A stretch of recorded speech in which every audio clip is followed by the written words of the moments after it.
All right, hey everybody. Good evening. Jared Napolitano here, JNap. I'm going to be doing a video tournament report for my May OCS games, all 12 of them.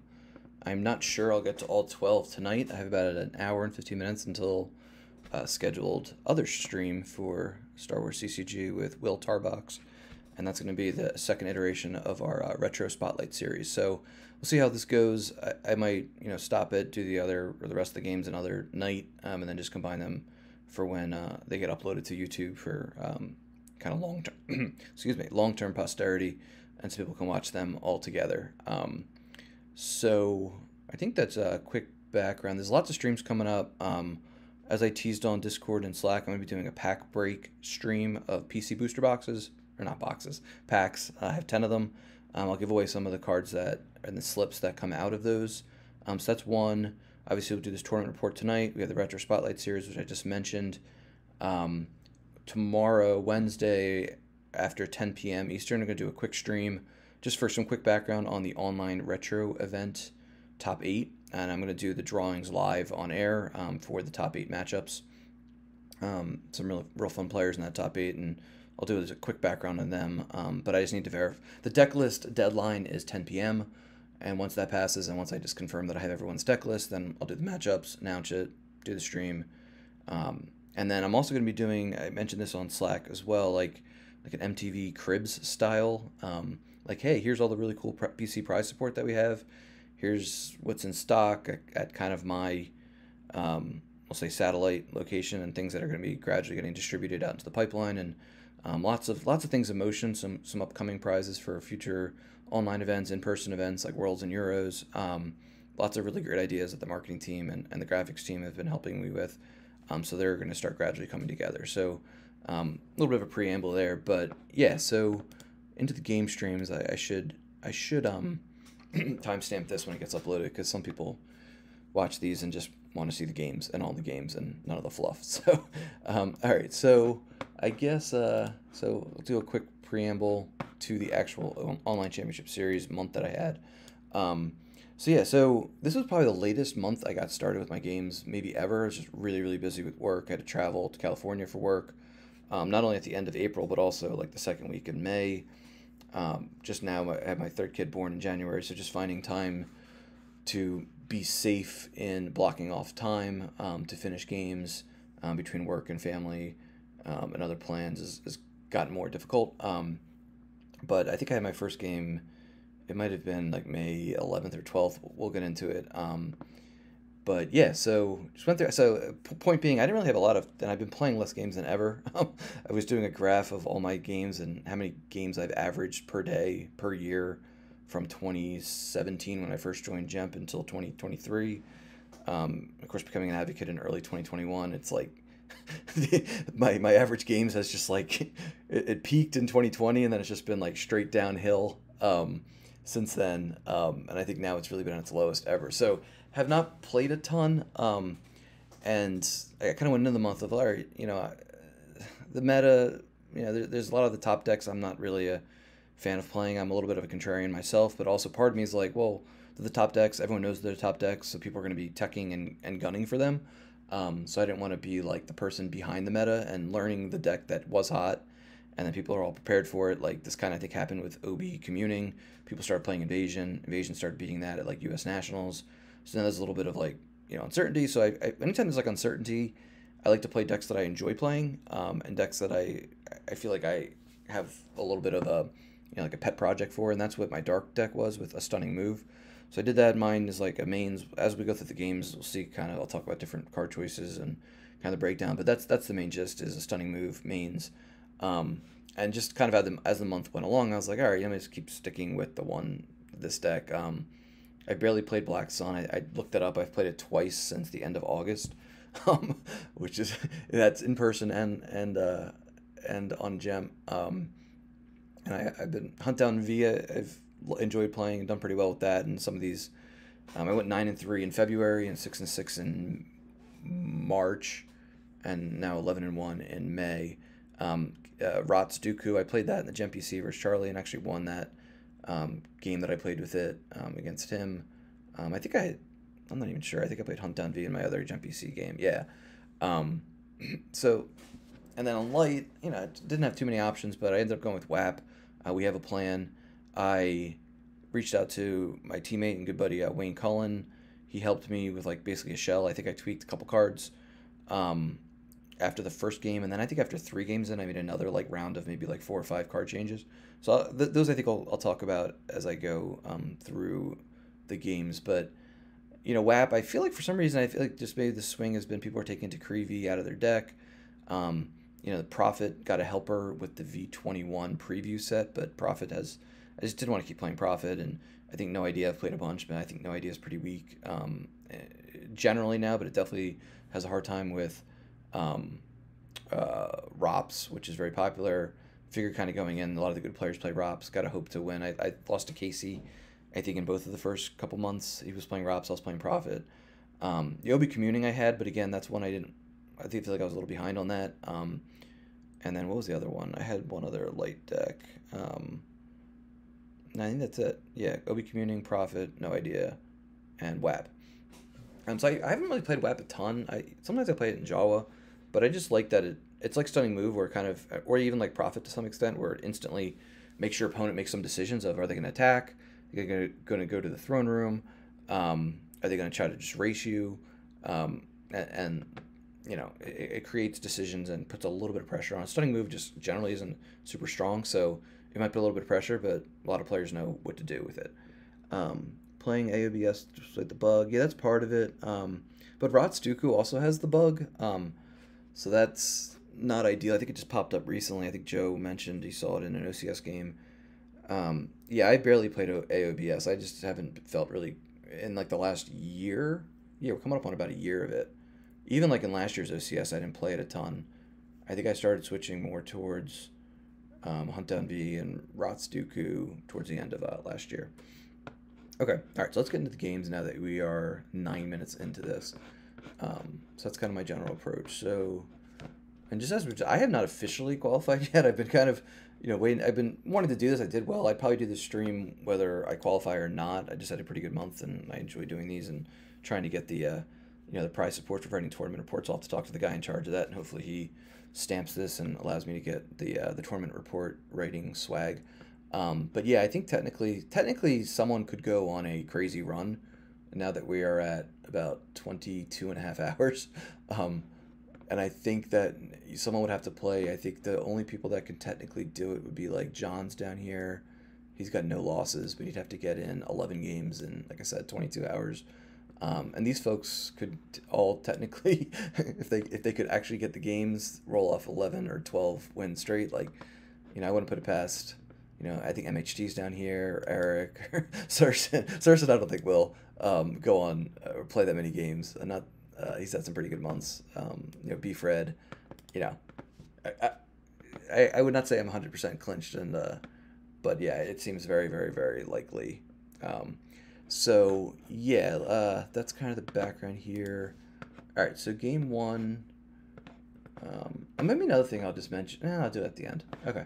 All right, so here's game 1. I'm playing. I remember I did this like the middle of the night. This was the night I actually got back from California. I was a little jet lagged, and one of my kids wasn't sleeping, so I was like kind of rocking him, and figured I'd just start getting games in. And I get nervous when I don't have the games in before a certain time, especially with the retro event games. I definitely wanted to get 8 of those in for the premiere to special edition. So basically between the 2 of them, I hadn't really gotten any as of like May 9th or 10th. All right, so this is Hobbie. He has not played, I don't think definitely not on the OCS this year. Maybe he's played in other years, but I know Nate is out in the Endor region. So get my opening hand. So, you know, general strategy, Stunning Move, just get the Insidious Prisoner to the Invisible Hand as soon as possible. So you have to escort it over there, basically. So if you're new to this, I mean, I will try to avoid, you know, explaining every single piece of this, just because you can look up these cards on scomp.starwarsccg.org if they're brand new to you. But I also don't want to be like completely, you know, shorthanding or short forming, I guess it's better phrase, too many acronyms, so people have no idea what I'm talking about. But general gist is move over, get the docking bay out. This is a really good hand because one, I open a hand, limited resources, which is really good to not let my opponent ever see until the very end of the game. Oh yeah, thanks, Dan. Yeah, I figured. Let me move myself, make myself a lot smaller. Thank you. This is why the chat's really good, because that would be here for like the whole game, if not. Or yeah, so this is OA, this is game 1. So limited resources is good from opening hand. I also really like it when I have the docking bay in my opening hand, because I control when that goes out. I don't have to worry about activating it on my turn 2. If I put it out on my turn 1, potentially with the effect that deploys docking bays, it gives a force icon to my opponent. Old allies is not quite as impactful, but like against mains, that's not great. And it also enables my opponent to kind of camp out there, potentially, where they can build a force there and then try to eventually attack me. I have to move into them, and then they attack and move this prisoner, if they win the battle, and control the site back to Coruscant. So I like having, I have one Grievous. I tweaked the deck a little bit. I think I always want a Command or Grievous or Dooku in my opening hand. And that enables me to move over. Darth Tyrannus, some people play in a stunning move. I think it's just too important to get moving turn 1, and he's one more deploy than Count Dooku. To not even say anything about Dooku allows you to use Force Lightning. He can upload it. He can upload Force Push.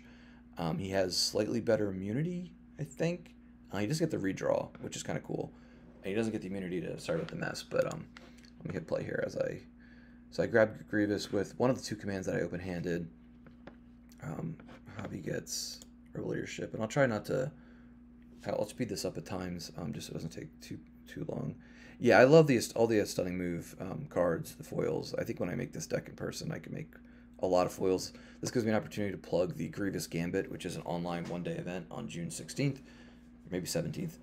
That's Saturday. I think it starts at 8 a.m. It's supposed to be slanted towards being good to European players.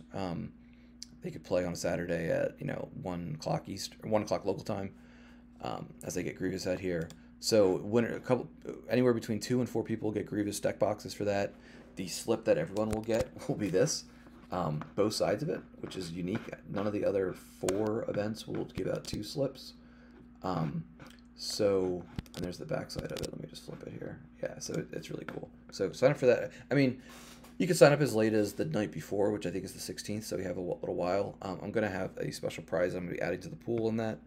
So I'll announce that on one of these other, 4 streams that I have this week. Yeah, physical foil slips of the a stunning move objective. So here's, I just move Grievous over, I give him a lightsaber. Sometimes I don't like giving him the lightsaber if I don't really have any tricks with it, just because he's at risk of dying. Not against OA with only 7 force activated.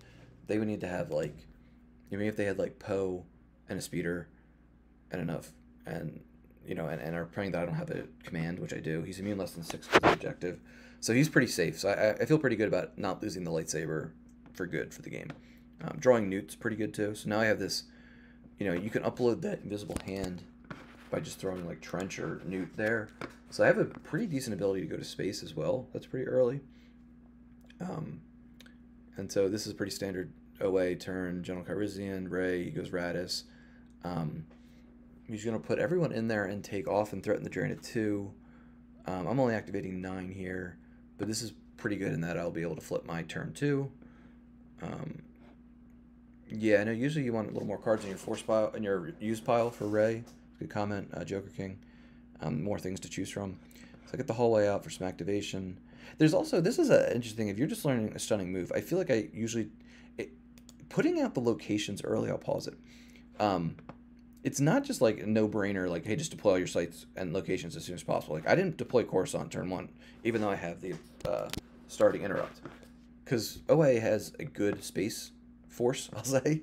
So I didn't want to just put that out, let them take it over, and then now I have to deal with another drain at 2 in space. Like I talked about the docking bay, this hallway can be a liability. Between the hallway and Republica, they're both drain 2 locations. So, against mains, they're kind of tricky because, again, if they want to make the decision to race you, they can camp out there with a lightsaber, and they're instantly the threatening drain at 3. The bridge always makes sense to put out as soon as possible, but then the system too. So the system, the docking bay, the hallway, they all kind of, there's a little bit of thought that goes into whether you put them out, when you put them out. Yeah, the updated art's pretty sweet, Carl. So I think that's the main reason why we're doing it. So now I'm going to put Coruscant out now that he's...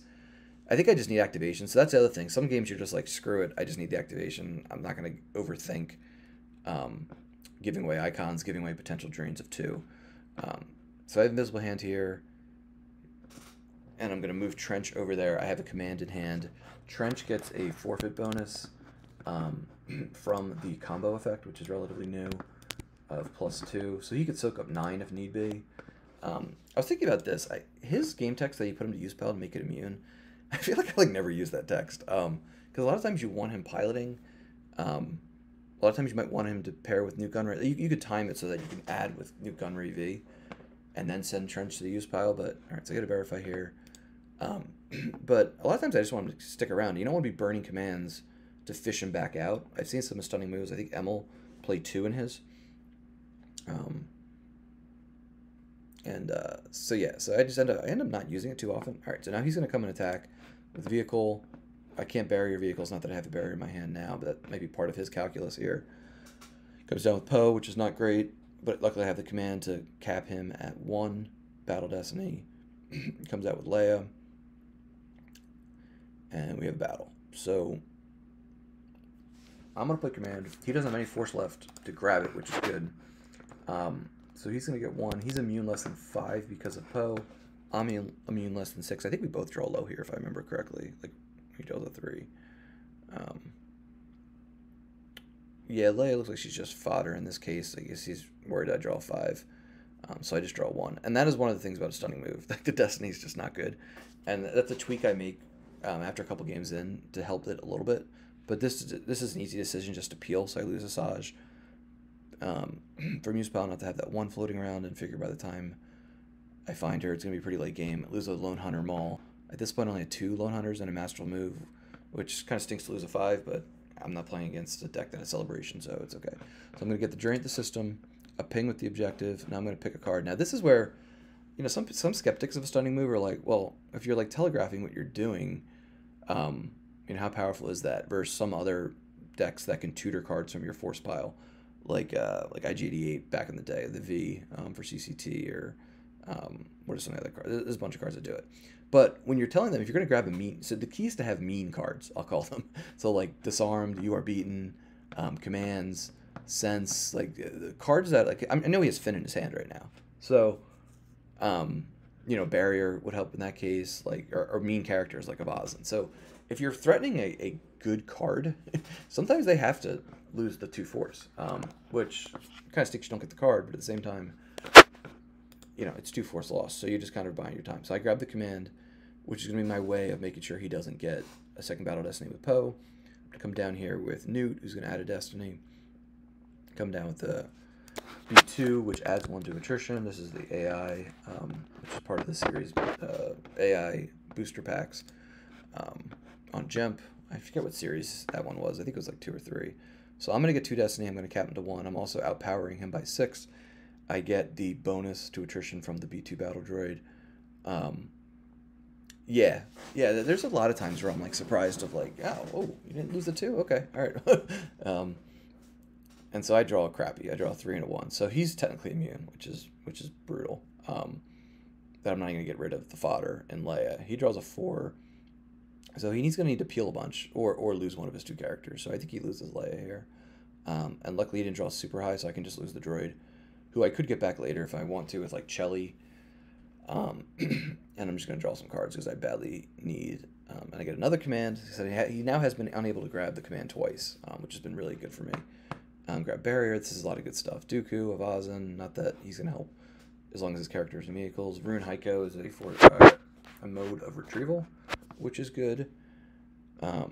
Yeah, good point. He did not react with Finn. But maybe he didn't have it. So I lose 2 cards that I really like in this matchup, a Close Call and U3PO. Like I said, I do have Chelly Afra in here who can retrieve the droid. And now he's just going to set up, I think he sets up and runs away here if I'm not mistaken. So let me go. So he has Lorsan Tekka.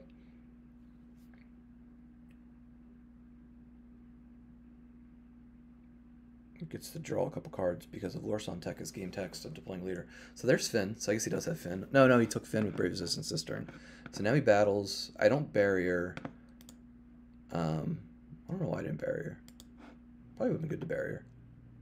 Maybe I figured I'd hold the barrier for something in space for another turn. And he draws a 0, so that's fortunate for me. And to go 11-1 in any month, I think you need to be fortunate. So there's going to be a few times where I mentioned that, and I draw more crappy Destiny. I think I go 1-1 again. Or 1-2. As the game... Oh, we subtract, so it's actually 1-0. As the game goes along, you know, you filter it a little bit. But yeah, so we have a tie here, and now he consolidates. So I'm just going to get the ping, the drain of 1. So just kind of chipping away. You know, he's actually up a few. He's going to be up 1 in life force after this round of damage. I go grab Force Lightning, which, again, I guess it's fair he didn't. So he doesn't have any force saves. So I know he doesn't have a barrier. I know he can't react with Finn there, because obviously Finn's on the table already, but any type of trick like that. So if I have Vazen, I think I made sure that I have a lightsaber in reserve deck. Yeah, so there's Dooku's. My Destiny's not great, but it's also not awful. Wouldn't he just... Yeah, I don't... Yeah. Alright, so Force Lightning to get Leia's game text, or get her defense value down a lot. Shape Battle here. And it's going to be really hard for me to miss Leia, which I bet I do. So I redraw, and he tracking. Okay, so I think he was thinking for a while what to do here, because I think he knew I could redraw it, but if I didn't redraw it, she's hit. The defense value is 1, so he either has to use the objective, or they're tracking us. So he burns they're tracking us, forces me to redraw it, because I could just say no, I'm not going to redraw it, and now I draw another 2. And yeah, these Destinies are bad. So I only draw 2 for Battle Destiny. He draws a 1, which his Destiny's pretty low too, and that's like one of the few things that's good about playing against OA is they have a lot of characters generally, a lot of ships. So the Destiny isn't great. I mean, there's ways to make it better, and some people playing allies a while can maneuver that and make it not a detriment.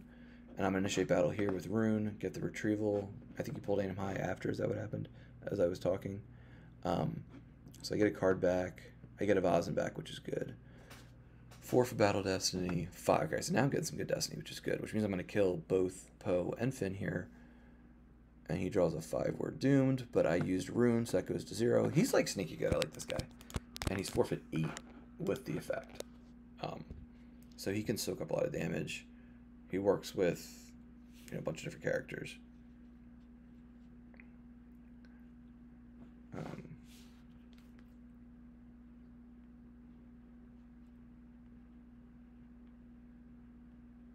Sorry, one sec. All right, so do wipe. I pull resistance to hedge against. I think I can handle myself to make the drain to 3. And now he's coming with the Corvette solo. I lost sense, and he's gonna run away. And he's gonna pressure me, so I can't run away from Coruscant because my hyperspeed's only 3.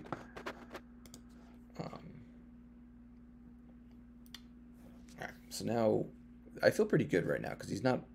I feel like I can buy some time and space. He cancels my drain here. Now I really need to find awkward tension here. Be happy reinforcing the layer of the vehicle. Yeah, so I get Maul. He barriers Maul, which is pretty big. I think I saw Hujix maybe. Maybe that's where I'm trying to definitely go after Leia.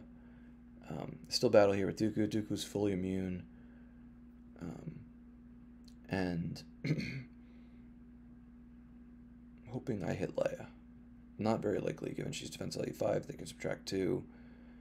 Plays interrupt. I probably should have, although no, I don't have the shield play for it. So I just miss, I guess, right? 4 and 4, 8. We subtracted. So no, he just canceled out already. He didn't even have to use the objective. So I grab the leadership.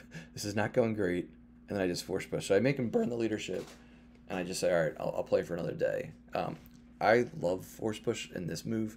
I see people so often use force push to just grab a card early game, when it's that function to exclude and end a battle is so powerful, especially in ASM when I'm always going to my reserve deck. I'm always looking at my force pile. I know where cards are. I feel pretty confident in finding the key cards, so I'd hate to burn it just to find a card. And I'd much rather use it with my Dark Jedi in this deck. So that was good, because that battle was about to go pretty poorly. I was going to have to peel a little bit. But I just got out of it and grabbed the leadership. All right, so I have the shield out, so he's got to pay 2 here. Presumably this is Holdo. He's outpowering me in space, and now he's going to be able to cancel. I don't even use the barrier. I'm not sure what my mindset here is, but wait, why did he move? Why didn't he battle me? So it's his turn. I don't know why he didn't battle me.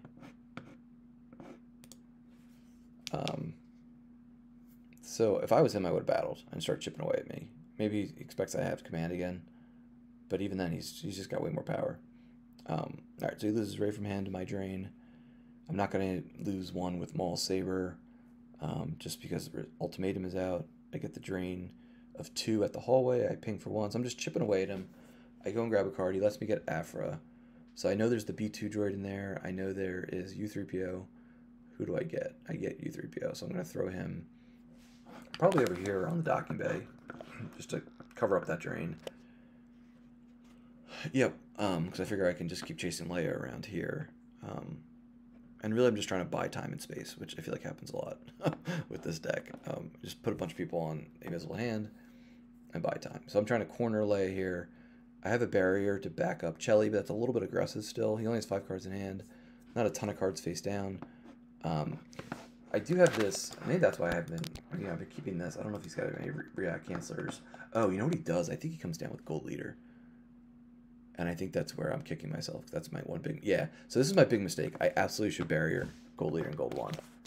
I think I realized it pretty quickly after I passed, but opponent may not react to here. So I definitely should have barriered the Gold Leader and then expected to react with this. And this soaks up 9. It's 4 with 7. The effect makes it +2. Separatist starships plus 4 for +2. So that was bad. So now I'm in a real pickle in space here. I didn't want to ask for a revert. He asked for a revert here, it looks like. So he goes Padme there. Maybe that's what I was thinking too, of I gotta save the barrier to save Chelly because I made this aggressive play at Rey's encampment.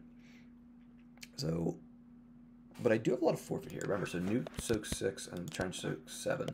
So that's what, 13? But he's gonna cancel my destiny. And I'm going to play command to limit him, or to add, and then he plays leadership to cap. So now it's going from bad to worse. So this game is not going great for me. Make myself even smaller here.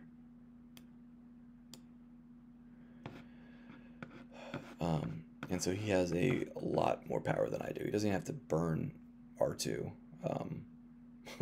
So I have 17. I'm going to lose these guys. And then, did I lose the ship? Yeah, just lose the ship and just say screw it. Maybe I figure I'll try to find no escape or something. But what are we at here? 16. We're dead even. I'm up a little bit in hand. And, you know, I'm threatening a bunch of drains at 2, but he can't. So I grab first strike. So he has only 1 force saved. What's my... Oh, I know what I do here. Okay. So now I'm going to try to, you know, come back over top of him with Padme. So he barriers Dengar, which is pretty big. I remember I was stressing of exactly what characters do I use here, because I have what 5 different ones in my hand to pick from, but I only had so much force. Down, play limited resources on my turn. Now I'm going to play first strike and get it back and have it floating around. And he has no. Did he lose from his force pile? Where did oh, he just drew it, I guess. So now I know he can't play Hujik, so maybe he just drew it because he had to. I get back limited resources, and now I know.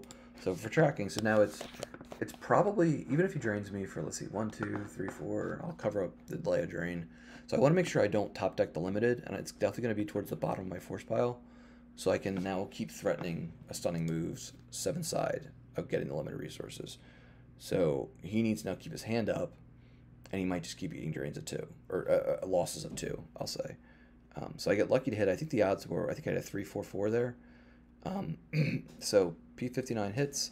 He can't subtract because there's no resistance character there. I get a couple pings in. I draw a 4, He draws a 6, which is going to clear both my guys, but Dengar is going to survive. He's not going to take any battle damage. And let's see. So something happened. Oh, so now I get no escape. He's going to drain here. I'm getting pretty low, but he's got no cards in hand. He can scavenge with Ray. He's going to shuttle up or switch some people around and go reinforce Jakku. It makes sense. But he's doing all this, and now he's got to draw. And remember, if he realizes, I think he does, I'm just going to grab the limited. He lets me take it, which means now he's got to keep top decking cards. Or no, he just loses cards. And now he has it's a hit, but I have no escape in hand. Okay. And I think I wonder if I knew that, if he had an it's a hit floating around. Well, I get no escape back, and then he concedes, yeah, because now he only has 5 life force back. I can afford to eat more damage and just survive and get another turn in here, and he can only stop so much of my damage, so I'd eke out a pretty close single-digit hand, or single-digit win. Okay, so that was game 1. That took, that was one of the longer ones, I think. This was my one loss. Spoiler alert. So let me make sure. Okay, all right, yeah, so I just confirmed with Will, so we'll do 10:30 with him. So we have like 45 minutes. So hopefully I get through. I'd like to get through at least half the games, but we'll see. I feel like they got shorter as the month went along. So I figure I'll stick with a stunning move. Anakin Saga, I do think a very aggro mains deck can be trouble for a stunning move, but the way I've kind of built mine is kind of a little bit of a counterpunch, just kind of bob and weave at early attacks. But it still can go pretty poorly pretty quickly. I remember, I think I played this, I don't know if it was 2021 or 2022. It must have been 2021 when a stunning move first came out and Throne Room could still be played. Throne Room mains with Wackling Start was such an auto loss because they would just go Rey turn 1 often, Rey or Anakin, and they'd just be able to just wreck, disrupt early, move away, and then just stack the Republica, and it would just be completely downhill very quickly. I remember Decide just absolutely torched me one game in the OCS, stunning move versus Throne Room. All right, so yeah, I should talk my opening hand. So good, I got the Docking Bay, which is good. First strike is always good to have in hand, so that if you miss it, if you get give a verify away, once your opponent sees first strike, it's in their head, so they're gonna be more cognizant of it. Disarmed is really good against mains. Sniper Dark Strike is pretty good. Imbalance combo is good against Sorry About the Mess. So yeah, and I have Dooku to back up Mr. Grievous. So yeah, I would say this is a pretty good hand. The thing about this deck that Blake is playing, it's got, which I think Drew made pretty popular initially, and it's very, very commonly played right now. I think it might be it's definitely one of the 2 or 3 most commonly played light decks in the OCS recently. Very high Destiny. And just with the EPPs, you start retrieving Withdraw Their Fire with the Epic Event, with General Leia, with EPP Ray. Can you pay EPP Ray in this? I think so, right? Well, either way, he's not. Well, you don't want to play EPP Ray because you want Anakin Lightsaber, duh. So he comes down with turn 1 Ray, which is not something I want to see. Gets the Anakin from hand, looks like. Yeah. He draws the first card, draws bottom card. This is where like projective telepathy would be awesome if I had it. He's going to swing at me. It would be nice if there was a card that bought Grievous a little bit of help against stuff like this. So he hits Grievous, makes him forfeit 0. And this is where there's a key. Some of these key decisions early game can go a long way. So I have a decision here of, do I want to use... So he goes to play Sorry About the Mess. So he's going to lose a force. I'm going to play Imbalance combo. Cancel it. Again, a good card to have early on is against mains is Imbalance combo. I make a decision here not to use Sniper Dark Strike to add. And in retrospect, it's like, what's the worst that could happen here? I miss the swing, which is very possible given how low the Destinies in the deck are. And I draw a 2 or lower, so Rey is not... or she's immune, and she doesn't go away. Then he has the 1 force to move away to Republica, and that could really set me back. The good thing here is I do have Dooku in hand. I have a first strike. Maybe I even keep the Sniper Dark Strike when I'm fighting with Dooku to make sure I hit Rey to potentially overflow her. It's very possible he draws this last card. So it's just a matter of like how badly do I want to make sure I hit Rey I think I got a little greedy, and I was like, okay, maybe I'll hit her. Well, once Grievous is hit, again, there's lots of decisions here. I could hit Rey, play Sniper Dark Strike, make sure she doesn't move the Insidious Prisoner back, and then just come down with Dooku, move over, flip, done. or you know, just save the Sniper Dark Strike, which is such a powerful card. Save it for another battle that can come in handy. Oh, we got a spoiler in the chat from Wayne. Yeah, so I draw 2-1, which is bad, so I miss. So that's not good. And then, of course, Grievous can't steal the lightsaber anymore. That was an errata made to this. Lightsabers may not be stolen, so I think I draw a 2 here, maybe even a 1. Yeah, 2. So cursing right now. At least I don't have to peel any battle damage, but now he can... I'm trying to think if he moves away.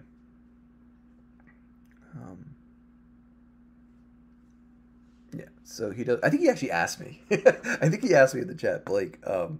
He's like, the smart thing is to move away, and I was like, if I were you, I probably would. You can't. You got to make a bet in a way of, let me bet this guy doesn't have. You can only really get one character out. What are the odds that he has first strike? You know, what are the odds that I'm really gonna be able to beat him? I told him yes, because I would have done the same thing if I was him. But I do have a decent hand to try to counter beat him. I think I'm pretty sure. Yeah, no, Dooku Saber isn't there. So I deploy the hallway, and now I figure, screw it. Let me just get now. Once he commits Pulse Massa, like there's a chance here he doesn't put up Pulse Massa and waits on me to deploy Coruscant, and then he just storms Coruscant with his space. That's a possible line here, and then he just stacks it and makes sure I never take over space. So down comes Dooku. Dooku Saber's in there. I saw that. Now I got first strike. My eyes are getting big here. I'm like, oh, this is great. Maybe I'll overflow him a couple here. But I don't think that happens. Maybe just a couple. I mean, his destinies are so high. Again, I think I'm hoping, let me hit him and then Sniper Dark Strike him, so that I don't have to worry about him getting hit back. And I'm hoping he doesn't have, I can handle myself. I do hit, let's see. And then, no, I think I used Sniper. Yeah, so I held the Sniper just to make sure he doesn't fire back and hit Dooku. Very possible he draws a 4-4, 4-5. He's even got a bunch of 6s floating around, I'm pretty sure. So I didn't want to take the risk that... or he could draw... No, Dooku's fully immune, never mind. So he couldn't get him on immunity. I just didn't want him getting hit. So I didn't take any chances. Move around here. Draw a card. Let me speed up. Projective's pretty good, so if he comes down with like 2 dudes, he's probably not going to be able to... So I think he lets me breathe here. No, he doesn't. He puts 3PO out, but he also puts General Kenobi out with his lightsaber. He battles. He's going to pay the Force. I don't burn a shield on Coward. Maybe I should have. I go grab Force Lightning. I play Projective just to make him use it. So now he's in a little bit of a situation now where I might be able to counterbeat him. He draws 2-6, so enough to hit, so not ideal. I do have another Dooku in my hand. I want to really make sure I hit General Kenobi here. Use Force Lightning. He doesn't have Blaster Deflection. That's very good. So General Kenobi's going to get hurt. And now I'm just going to deploy my second Dooku on my turn, deploy the docking bay, run away, flip, and then start trying to kind of get Maul in my hand, and we know the lightsaber's there. So that was big, in that he now knows, oh, you have Maul, and you're definitely going to get the lightsaber out. If not next turn, the other one after, I could, presumably activate twice if I don't shuffle and make sure that the lightsaber's still in the reserve. Maul's lightsaber, so I'm going pretty fast here. So, yeah, just do what I said I was going to do. Dooku, move, go threaten a card. He loses 2. I'm not sure which one I picked. Maybe I think in this guy, I think Blake did probably lose 1 or 2 times where I wasn't expecting him to lose the 2. But, yeah, I didn't want to... So now I have U3PO. I can throw at Republica if I need to. You Are Beaten can... Although I don't think I... did I not use Wipe yet? I think I really want to draw. So now he's establishing space, so he doesn't have to pay for Battle Order, presumably later in the game. He plays Battle Plan. And now this is a big turn. So now, and this is another big thing for like new and returning players. Like, let's see what card I grab. I don't know. I don't think the replay is good for that and showing which card I pick. But my point was, if you allow your opponent to kind of catch their breath, like one turn, that can be the game. You give them one turn to basically build a hand back up, find their evasion, find their tricks, you know, just be able to find even just more nouns that they might need to counterbeat you or to establish. But if you, in certain matchups, you just want to, if I was him, and I think Drew said this when he talked about the deck, like, just maybe he just didn't have the cards in his hand. I know he had General Kenobi because he had the resilience. Like, if he just kept pressuring me, that would have been rough. And, I mean, eventually, like I said, he does beat me, so he's able to pressure me late, but he did allow me to catch my breath a little bit here. So part of what I just said, just disregard, because it does work out for Blake, but and probably it was a good thing. Maybe he just wanted more answers because his hand was pretty small. And at the same time, he's probably like, you know, let me build my hand next turn. So I get Dooku, his lightsaber. I move over, feeling pretty good here with a nice, healthy 14-card hand. Don't have a ton of cards face down. He comes down with that. So this is big. So he has Anakin and Rex. He's got 6 Force left. So I got to make a decision here because I guess I probably don't have to until... Well, I know he's going to deploy Anakin's lightsaber from his lost pile as his next move, basically. So I figure let me get rid of Anakin. But he has EPP Luke to come down next. So if he didn't have another Luke, which is very possible he does, I wouldn't say it's like crazy that he had one. This is where I wish I like a force push, I guess. But he has the first action, so he can hit me. So I lose Cad Bane from hand. Figure I'm only going to have so much force to get all these characters and ships out and stuff like that. So he hits, which is big. Now, I fire. I really want to hit Luke. What I really want to do is hit Luke. I don't have a Gek in my hand. So I really want to... So I figure, all right, what's my shot here? Like, if I hit Rex, draw even a 1, he's going to lose Luke, lose Rex. Anakin's safe from you are beaten. My thinking here is let me hit Luke and then not draw Battle Destiny and then counterbeat the crap out of Rex when he has no Force saved and First Strike is out. So I'm figuring I'm going to have to eat, you know, a bunch of Force loss here. Rex is actually really hurting me because he adds Battle Destiny at an Episode 1 site, but I miss Luke anyway, so that plans out the window. He's going to draw pretty high. I think I have to ultimately peel like 6 here. So I'm pretty fortunate he only draws a total of 5. That could have been a lot worse. I draw 3. Now, I still might be able to... So I'm just peeling cards here. I mean, I think I know where Maul... Yeah, I just drew Maul Saber. So I know I can activate, keep Maul Saber in my reserve deck, come down with Maul, somebody else, maybe Newt, to get the extra Battle Destiny, maybe even Aura. So I still think I can counterbeat him pretty good here. And now I'm just stacking a 5. Stacking a 4. Now he has no force to grab. So I'm trying to get a few more cards in my reserve deck so I have more things to work with. So now he told me after the fact. So he played Fall of the Legend as I was babbling there. He played Fall of the Legend when I lost Dooku. He told me he grabbed their tracking us V, and he had the barrier in his hand, and that is like the big takeaway from this game. So I'm feeling really good about myself. I activate just amount of the Force 2. So I have 6 cards in my reserve deck. One of them is Maul Saber. So that gives me 2 chances to swing. I think I know that there's a 5, a 4. There's probably some other 3s or whatever. I'm probably going to hit Luke. Going to get the extra Destiny with Newt, Gunray, V. And if I can just overflow him by like 8, 9, 10, I can really establish myself back in this game and take the lead. He's only threatening a drain of 1 there. I'm going to disarm to Anakin. I think I'm going to... Yeah, I'm definitely going to disarm to Anakin with Maul. But he has the barrier. So that's a game-saving barrier, is what I would say. Tyrannus is immune less than 6. I said this at the beginning. The Tyrannus's extra deploy is a huge deal to me when every game is like you got to rush to move the prisoner to Coruscant. So a lot of times the opponent only gives you, I guess, what if they give you 0 or even 1? I think if they give you 1, you don't have enough to deploy Tyrannus and move because what do you start? 1, 2, 3, 4. From the prisoner 5. I think you start 5 if they give you 0, like in this case, right? I could scroll up here, I guess. Maybe not. Am I doing that right? 1, 2, 3, 4. Yeah, you only get. If they give you 0, you only get 5. So if they give you 1, you get 6, which means you can't move Tyrannus. I thought about putting 1 in. I think at this point I was just playing 2 Dooku. But then I switched to 3 Dooku, and I haven't really considered making one of them Tyrannus either, because if he's the one that you draw in your hand, you're kind of screwed. So your opponent gives you 2 like OA, you're activating 7, which is pretty good. Dooku goes down for 5. You move him over, you still have 1. You can even wipe and have 2 on your opponent's turn.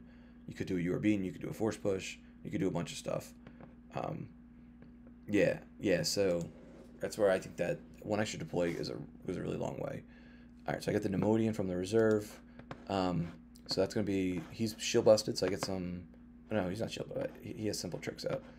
So I'm not retrieving here, but I don't know what my thinking was here. He's 1 less.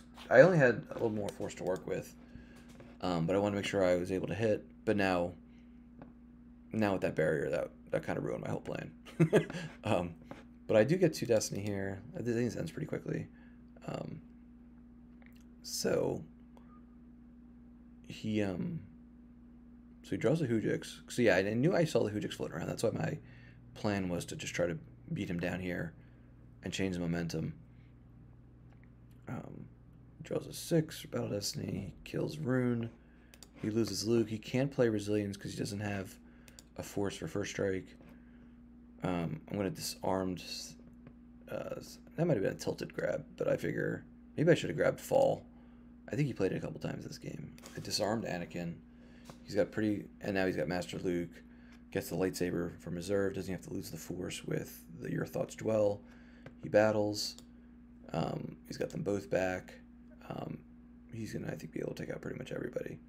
So, yeah, Maul doesn't get the defense value bonus because neither of those characters are Jedi, even though they're really strong characters. What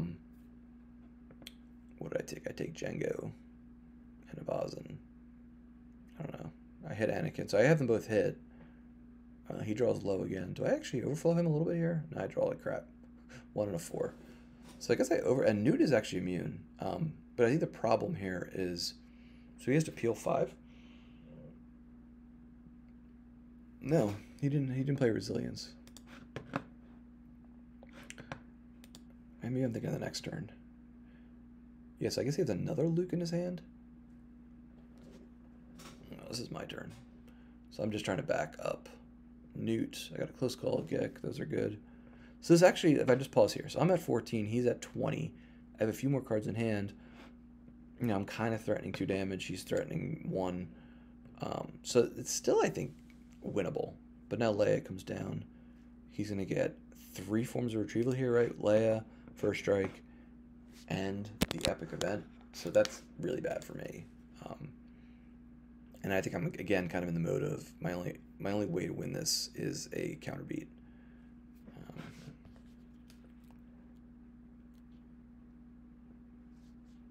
Alright, so plays Fall the Legend again. That card kind of annoyed me this game. And now I just have Aura here. I figure let me try to get some damage through. I'm not sure what I was trying to find here, but I was digging for something. Maybe the barrier. I think it was the barrier. So he's got 6-2. I play the barrier on Luke.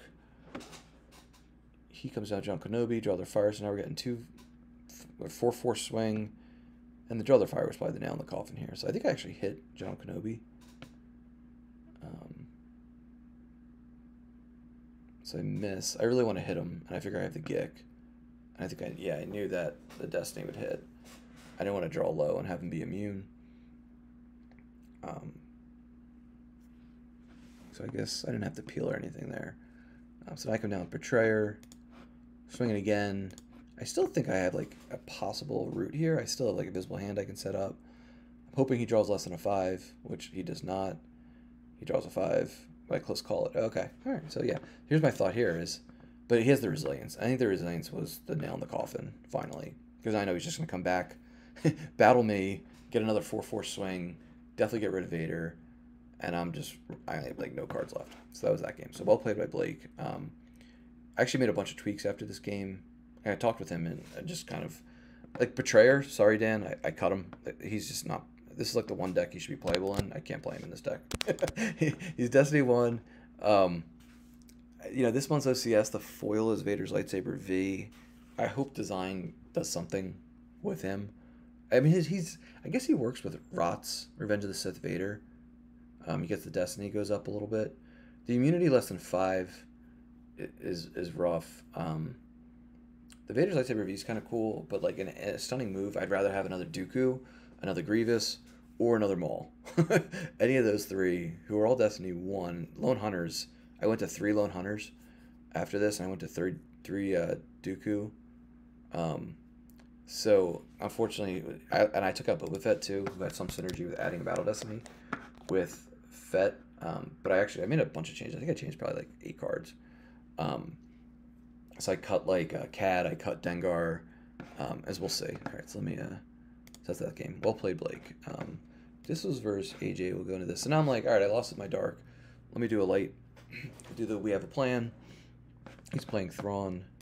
I feel like a lot of these, a lot of my early games were more grindy, and as the month went along, so we might only get to like hopefully at least 4, maybe just 5, and maybe this is part 2. Maybe I'll do it later tonight. We'll see. I'll interview Will, and that'll be fun. Looking forward to see what hear Will's background. But yeah, all right. So always fun when you draw Panaka or Amidala, because then you can use your pull here. I mean, these helpers were made for WHAP way back in Virtual Set 1. The hallway helps, pulls the ascension guns, makes the movement free. You have the long way set 1, which allows you to pull a bunch of stuff, makes it harder for the opponent to just plop Vader there and hunt down turn 1. You know, Sense is good. Disarm's probably not going to come in handy this game. I think this should be like a meme of like when you're playing We Have a Plan. I made this joke to like my teammates, like your dark side, you're just like, can I take my turn already? Like, are you done finally? Like WHAP has like 6, maybe even more. Like if you have like Wisa, a leadership, you get the activate with the objective, you play your grabber, you do the ascension guns, you do take the long way. There's like all these actions you can take. So a lot of times I babble early in the game here, but it's just pretty standard setup here. You know, turn 1, Chimera V with Thrawn for, what was that, 7 force. Very expensive 7 force use. Sometimes it could be 6. So, and this is pretty standard. He's got the combo. Not everyone does the combo Imperial Arrest Order Secret Plan. Sometimes I do. Code clearance. Let's go Anakin. This Coruscant I want to hold as part of the strategy too, because most of Thrawn's parsecs, or all of them really, are usually like 6 and up. So the Star Destroyers can't reach it. So I don't want to commit this early and just let him take it over. Ideally, I want to get him to commit at least 2 or 3 of his Star Destroyers to other locations. I think in this game eventually I put it out, but part of that thinking is I needed the Force, or maybe at that point I had a ship and I was like, all right, I'll go there soon, so even if I have to eat the drain 1 turn. All right, so I move Anakin over. Thinking is he's probably not going to contest me. Thrawn is not very strong inside in interior sites. It's usually like a bunch of big blue and walkers, and General Veers is like the secondary star. So I get Wisa, have 2 leaderships in my hand, play it while he can't grab it. So I go and get General Kenobi.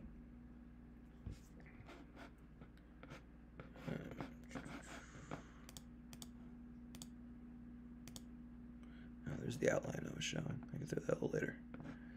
Okay. All right. So his turn 2, he's going to drain. I want to try to not give him anything between 3 and 4 of the bad ones. Like I said, I don't think Disarm's going to be very helpful this game. If you're not familiar with the Thrawn objective, aka a great tactician creates plans, this is the card that makes them direct damage 1. And then on the flip side, if I can show it, 0 to 2 cancels immunity, which is big against WHAP. When sometimes you're really leaning on your Jedi Masters who have full immunity. 3 or 4 is exclude character, and that's brutal. 5 is just extra, 3 power, I think it is. Alright, so he's putting out another docking bay.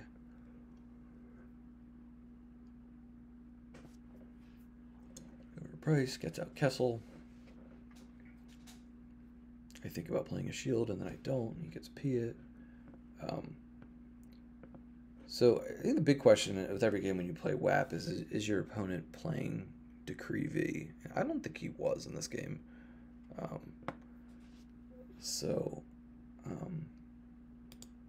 I'm just going to move, or slide, I guess I should say, is kind of what it happens here. Move during the deploy phase. Anakin moves over. I guess thematic that they're kind of sneakily moving through the palace. Drop Amidala down, flip my objective, get Panaka down for free. Figure, let me just try to just pumping through my damage of 2. I got plenty of force to work with, so I'll give Panaka some backup with General Kenobi. I think I whiffed on my lightsabers, I guess. Yeah, so I draw the starship. Yeah, there's a Jedi lightsaber. One of these games, I think a Jedi lightsaber was like the bottom card of my force pile the whole game. All right, so I draw a bunch. I really was looking for characters, so I have Sio Bibble and Oddball, who could be my pilot. I top deck. I really didn't want to lose anything in my big hand, but then I top deck Yoda, and then I get a 4, which is not good. Lose neighbor, and that's not going to help me in this game, which is good. I guess my thinking is, let me make sure he uses as much force as possible. That's why I pulled the Goldenrod shield. If he's going to come down with like Blizzard 4 to like my site, but he's going to go fish out a card. Image of the Dark Lord, take that down to 0. So some of the changes I made, I took out Hujix, I put in Are You Brain Dead? I think this was at like the 3rd or 4th game that I made these changes. I also put in an Alter Friendly Fire combo. Image of the Dark Lord's kind of annoying. I think like Lateral Damage is also kind of annoying for this deck. Trying to think of maybe just Canceling Sense, obviously, as utility. I actually thought about putting a 3rd Amidala character and doing Padme. Is that crazy? Maybe that's not even allowed. I'm pretty sure it's allowed, though. Just because there's so much D-lots lately, and he is a pain in the butt. So this was an interesting situation here, because what I think I was hoping he would do is... What was I hoping he would do? Maybe I'm thinking of another game. We'll see here. Alright, so go grab Rex. He only has 1 force left. He goes to choke. I think what I was hoping was almost that he would play like... I don't know. I must be thinking of another game. Because I was thinking maybe this dodge will come in handy. So he misses the choke, which I'm very fortunate about. I added Destiny. I don't play dodge. Why don't I play dodge? I think I knew his Destiny was really high. I don't know. Probably would be a good thing to do. He would have been safe. I think I figure maybe I'll either Jedi Lev, Panaka back, or use Walkline to get him back. Another card I added was Unita. I forget exactly what I added it for, but I feel like that's helpful in WHAP to just get back a key character, or get back a lightsaber, get back a clash, stuff like that. Get back the ship. I went from 2 ships down to 1 ship. And so like stuff like that. So I draw pretty high, which is really good, because now he's got to lose 2 of his 3 characters. He leaves D-lots there.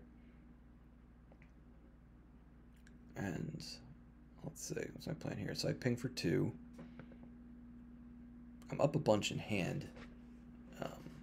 There's a lot of Weeses in my reserve deck. So I come down the lightsaber. Just put the system out.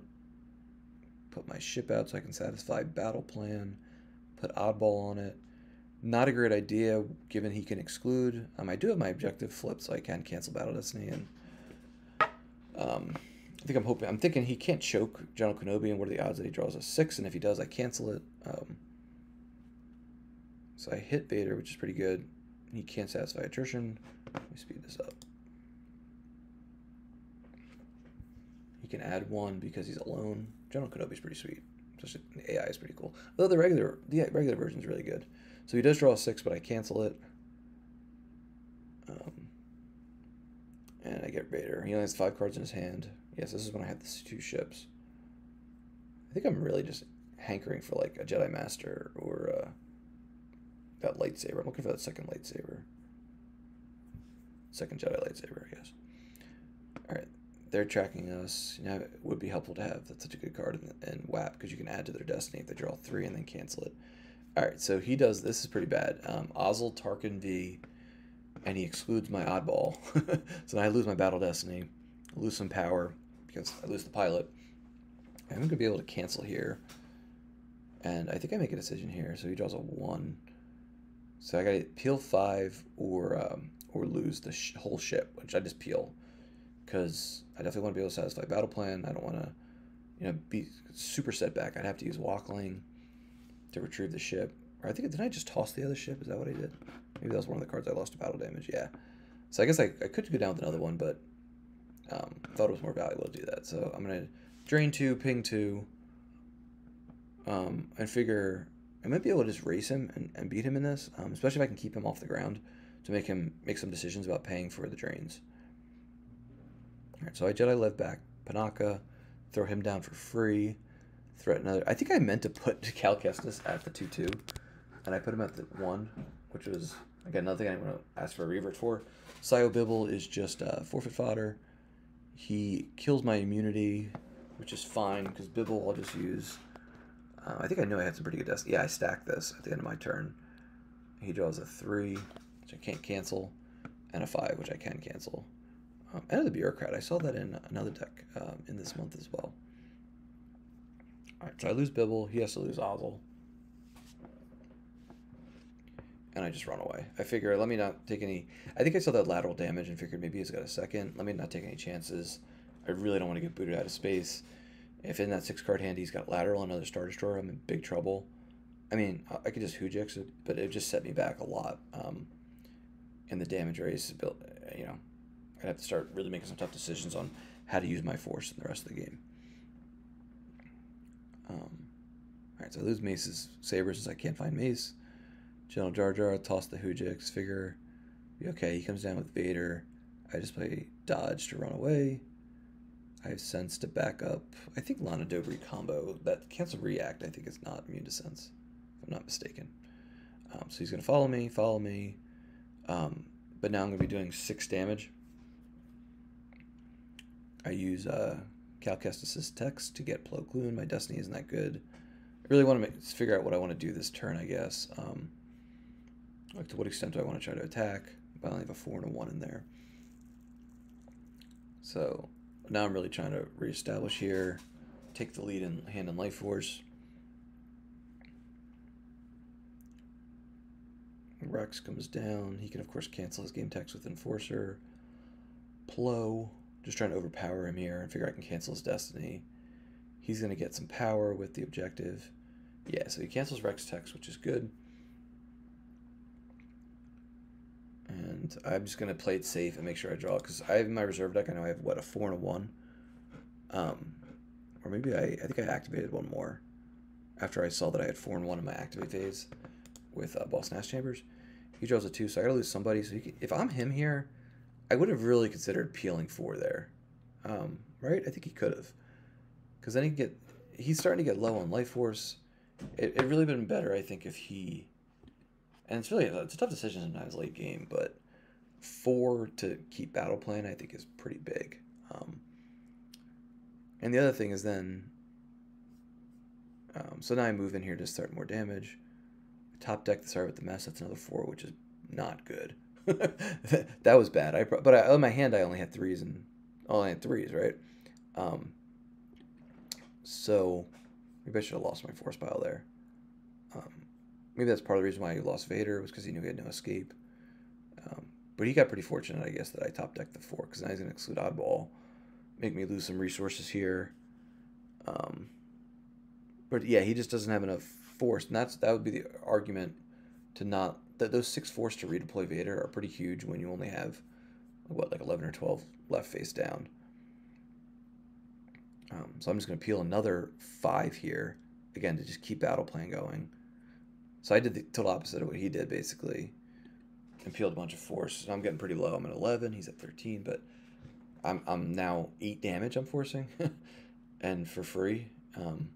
He shuttles Piet down, figures between the power... I only have 1 card in hand. He's probably like, I'm not going to get any overflow from Piet, so let me do it just to block the drain at 2. If I was him, he only had 1 force left, right? I was going to say, maybe it would have been good to...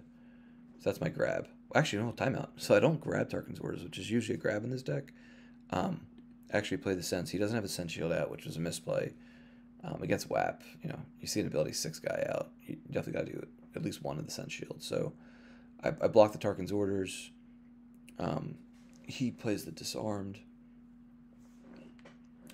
and I draw the 5. So again, no overflow here, but I kick him off the ground, and now he's only got 7 force face down.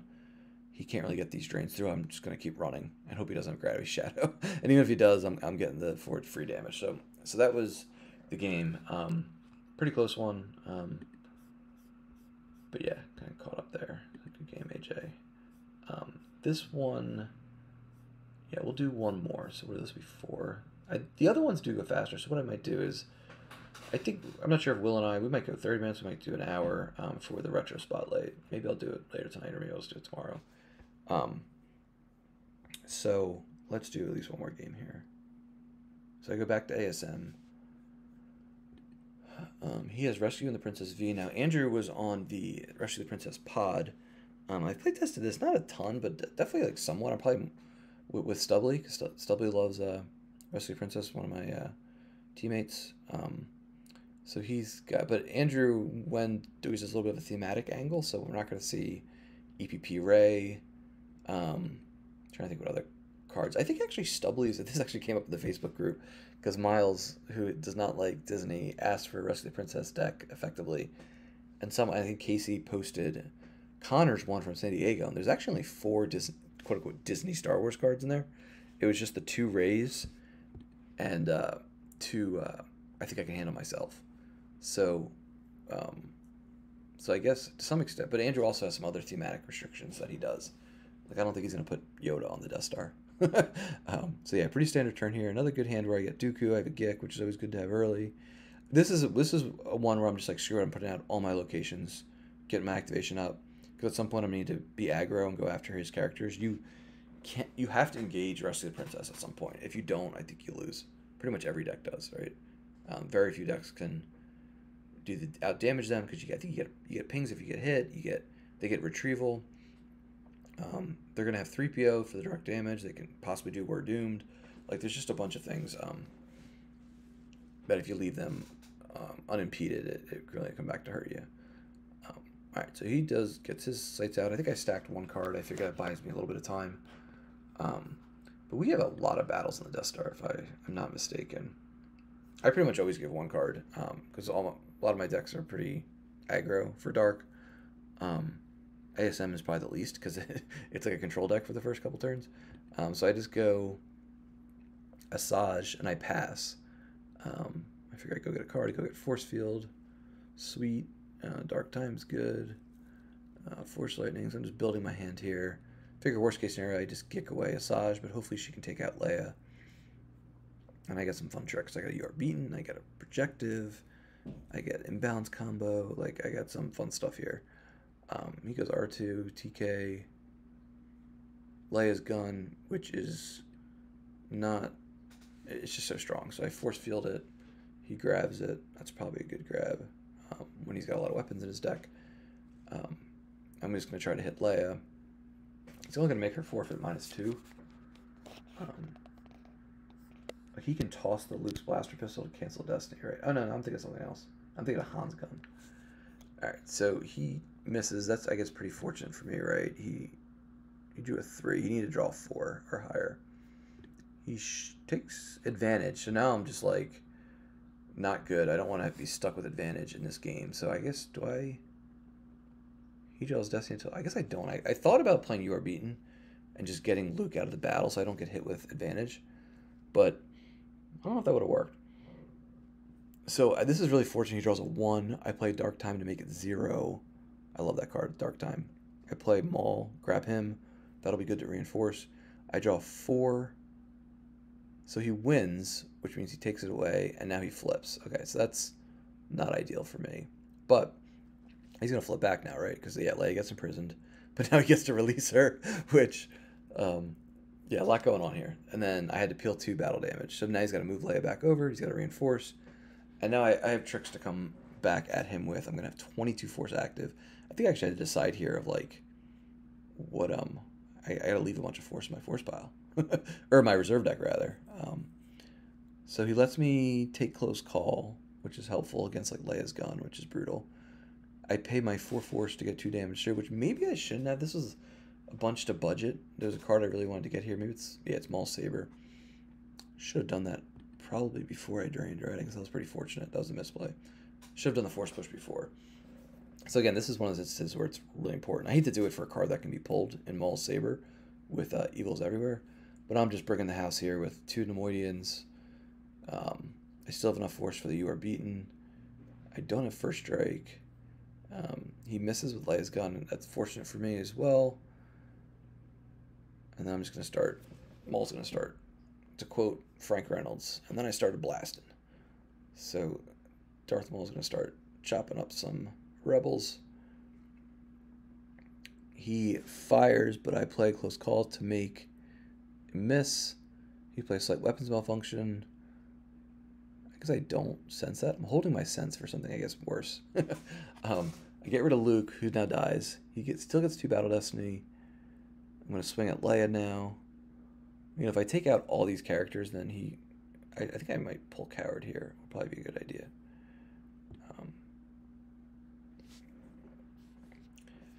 Draws a 4, a 4. I get an extra Battle Destiny with Newt. 3/4 is pretty good. And now he's got to take Overflow here, if I'm not mistaken. Do we see the Hujik? So yeah, he's down 9. These characters are all forfeit 0. He flips back and, oh no, only 5, I guess? Oh yeah, because I guess I hit with Asajj, who doesn't make him forfeit nothing. Alright, so yeah, he had to peel 5, it looks like. And now I play Coward to not let him, I guess he has to have Wackling out. But he doesn't get the retrieval with the, when you release here, you typically retrieve 1. And so he gets Obi out. Very thematic. While Obi-Wan alone here, Vader may not force around the Death Star. You also get this text of, may place Obi-Wan out of play. I saw some tweet recently that was like the picture of like the Noble Sacrifice card, and it was basically like, you know, caption this, or what is Obi-Wan not thinking here? And as part of me, I was thinking of, could I do something here with that thematic place out of play to cancel a battle? But I couldn't come up with something witty. All right, so I'm just getting my damage through here. Just figure I keep chipping away. I got that big battle through of 5. You know, it's not a humongous amount, but it was definitely enough to set him back. And I feel like I can do a pretty good job of just keeping him busy. I've already got rid of a couple guns. And get my Dark Time again, which is nice. Sith Fury, which will help my Destiny. Got another Maul. He's going to ping with Good Blaster. I think did I mess up here? I think I should have pulled Resistance at some point. Maybe not. I mean, I think of another time I played Rescue the Princess. Rescue the Princess is like sneaky strong damage potential. Alright, so, okay, this is fun. So this is why I held my sense. So he now is going to play Run Luke Run. He comes down with Brex. Brex on the Death Star. I like that. And I'm sure, yeah, I guess he's around, right? Bad Batch. And 3PO. And Luke, of course, is like awesome. He gets the Destiny to Power. Run Luke runs a used interrupt. He can fire, make me forfeit 0 with Luke's blaster pistol. Like, this could get pretty ugly pretty fast. And I held my sense. He does have Do or Do Not. So I guess I had to think for a minute of, do I really want to lose the 3 force?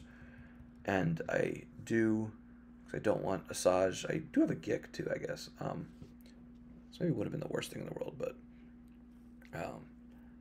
he misses with Rex, which is likely. He has to draw, I guess, like an 8 to hit. Asajj will hit. I hit them both. I guess that was pretty brave of me. Did I know? Like, maybe the Sith Fury gave me some confidence to do that. So I draw 5 for Battle Destiny.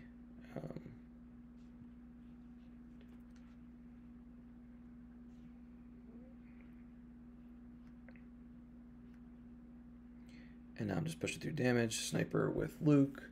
He plays dodge, which is pretty good.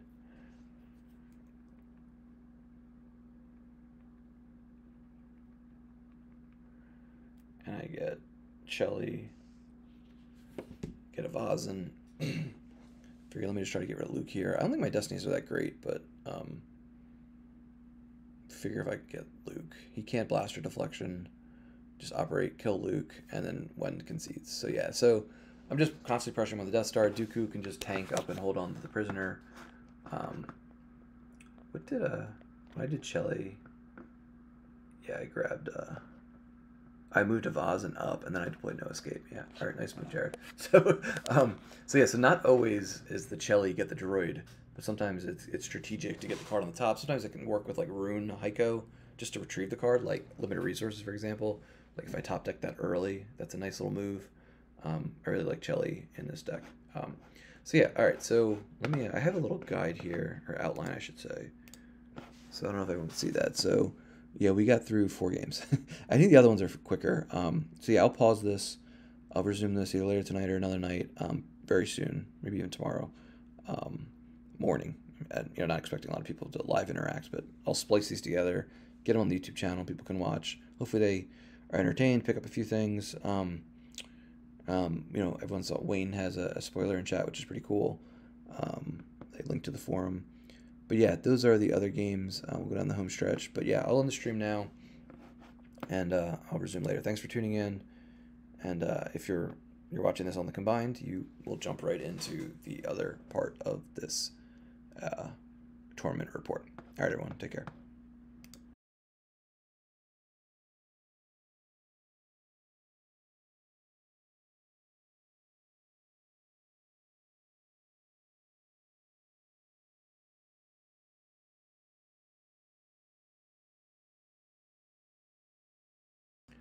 All right, hey everybody, I'm back here. As I said, I was going to do second part, maybe 3 parts will be necessary, but I'm going to splice these together with part 1 that I did last night. I'm just doing this in the morning of May 31st.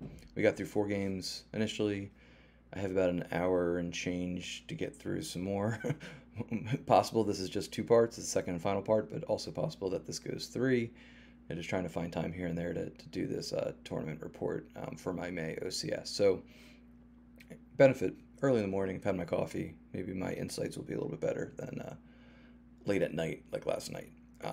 Okay, so just as a recap, as you see on the screen, ASM 1 versus Hobby, ASM lost versus Blake, WHAP 1 versus AJ, ASM 1 versus Wend. So now I'm 3-1, and jump into my game 5 here, as I'll hide the outline here. So this is interesting in that I'm playing against Stimpy. He was playing WHAP, which is what I was playing, and ended up playing for the entire month. So lots of episode 1 stuff here. And this is a pretty good game. I think Bill pivoted at one point, and I think it was a good play. I think I just, as what happens usually when you go 11-1, get some good breaks, get some good opening hands, and things go your way. But I think this got pretty close towards the end, so this should be a good game. Good opening hand, I guess, and then I just have Grievous and a command, and First Strike and Force Push, all the good cards to have. I did get the Bridge, which I can pull normally, so that's 1 less card that I can have to actually do other stuff. But yeah, so my plan here is use Grievous to move the Insidious Prisoner to the Invisible Hand, and then basically throw everything else at the Throne Room. I don't have Decree in the deck, so I have to engage in some form, or I'm going to lose this game. So, and I think ASM's kind of Darth Maul Lone Hunter's sneaky good in this build. As I just pause here, so I get the docking bay out, I get the hallway out, and just go full activation here. I don't do the system. Again, another game where I don't want to put out the one system, have him get there first and take it over, and possibly be flipped and cancel my Battle Destiny. So I have to be strategic of when I put out the Coruscant system. Plus, I think if we saw at the beginning, he plays the Coruscant light system. So that's an interesting aspect of this. All right, so I get Grievous out, I get the Dark Jedi Lightsaber out. I guess, so I used the hallway actually with my objective to get the sight, and I used Evils Everywhere to get the lightsaber. I used the combo effect to get the docking bay, and of course I open-handed the Invisible Hand Bridge. So nothing too wild here, just going to get Grievous, lightsaber, move over. He moves for free because of the Republica text. Draw a card, maybe 2, to at least threaten you are beaten, maybe? Or do I know I just draw it? So scratch that. I figure he's got 11 force. He could come at me with like a Dark Jedi Master. The Imperial Command is basically my one, make sure I don't get overflowed make sure my opponent doesn't draw 2 Battle Destiny, make sure, or maybe I can draw 1, or draw 2 rather if I need to. He just gets Boss Nash Chambers out, converts my Coruscant, because even though I was talking about not putting it out, I did put it out just to try to max my activation. Sorry, I was, that happened right after I deployed the lightsaber on Grievous. So he converts it, which takes away an icon to me, gets him 2 more icons, and then he's just going to put Kenobi over there on Naboo, start the trek towards the War Room. So all my locations are out or converted. He gets Queen Amidala out. This is an interesting play with WHAP. Sometimes, like, does it make sense to just deploy Amidala directly to Throne Room once you're there with other cards, or use the Force? I think what I found was I preferred to draw some cards in that first turn and then deploy her second, but I'm sure there's reasons why you may want to put her out first turn. I've heard this term, kind of like the time value of early Force and being able to draw cards very early can be very important. And, you know, replenish your hand and get early answers, and basically, at the very least, look like you have more answers in your hand early. All right, so General Kenobi uploads Rex. He's going to do the WHAP thing and activate, so it looks like I'm going to have a pretty free path to flipping here. I whiff on deploying, but that's intentional, so I guess I wanted to see maybe like if Dooku's lightsaber was in there or not, or Maul's lightsaber, and yeah, so Maul's lightsaber's in there. So, and this was an interesting decision here of, do I just put Maul and Dooku over there, or do I, because I don't really have a ton of answers. Like, all right, I got a, sorry about the mess, canceller, and I have a Force push. But I don't have, like, You Are Beaten, I don't have a barrier, I don't have a Gick. So instead of deploying Dooku for 5 to the Throne Room, I just move and draw cards.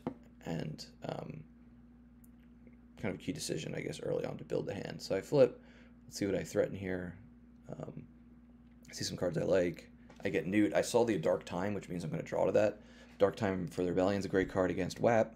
I also see Limited Resources, which is a card I like to have and not let my opponent know I have. A Gick. So I just draw some really good stuff here that'll help me later in the game and save a few. You know, potentially if you put Straw Their Fire or Antilles Maneuver to make me pay for swinging, all that stuff. I'd rather have an extra Force. So I have 3 total Force. All right, so he goes to use Boss Nass's Chamber. I see a lot of characters here. Destiny isn't great, isn't terrible. He's got a bunch of 4s and 5s. And now he's going to play Sentry Guns to relocate General Kenobi and Queen Amidala. Darth Maul Lone Hunter will immediately cancel Amidala's game tax. Or no, you know what? I take that back. He doesn't move Amidala. So interesting there. He doesn't want her to die. He probably has a second one floating around, but maybe just figures doesn't want to get set back. And she'd be pretty easy to hit with only a defense value of 4. She doesn't get the bonus because Lone Hunter, the defense value bonus, as we'll see here. So, yeah, public characters, including herself. So he's going to come at me with 2 Jedi and Rex, who add to Destiny. So right here, I'm thinking, all right, if I can maybe take out 2 of these guys and then just force push out of the battle, you know, especially if he misses with the Jedi lightsaber. So, yeah, this is early. Sometimes I have more flexibility in my days than my nights, so just try to get this stuff in where I can. As I mentioned in part 1, lots of streaming stuff this week. So trying to cram it all in. The comment in the chat. So yeah, so he draws 1, 2, misses. So that's great. So now I know, you know, he has Rex. Actually, I take that back. I think, if I recall correctly, Rex might actually hit. So I swing at Obi. I definitely want to try to take him out, take out the guy with the weapon. And I draw really high. This is fortunate to draw this high this early in the game with a stunning move. So again, you know, sometimes you just need things. We've seen some of these other games that I've played so far where I draw pretty low. Sometimes, you know, I draw high. So he needs to draw a 9, I believe, to hit. This is -2. And as we saw, he had a pretty good mix of destinies when he let me verify at the end of his turn. So he draws 5-3, adds 1, and that makes it 9, which means -2 is 7, so he hits. But pay my Dark Time, my card. All right, that's what happens here. So love this card. Subtract 1, and he plays a Sense, and I played There Is No Try, which was good of me to at least make him lose 3 cards to do this. So this is a big big point in the game here where I'm going to lose Maul now because he's hit. And he's forfeit -3, is that what it is? Yeah. So he's forfeit 5. So Bill's really going for an overflow here. Of course, I have some tricks in my hand still. So ultimately, after all that, Darth Maul Lone Hunter is hit. I'm going to be able to swing again. I'm going to go try to get rid of Rex so he doesn't get the second Battle Destiny when I come back on my turn to battle. Because I have Dooku, Newt, and Jango. So, if Kit survives, that's going to be extra Battle Destiny. But he's going to be able to flip if I'm not mistaken, right? So I'm able to hit Rex barely, just draw just enough. And this is where I do the force push to avoid burning my Gick. And so Obi and Maul and Rex will all go to Lost Pile since the battle ends, since I don't have any characters left. And now he can move Amidala over, right? And just flip, which is bad for me.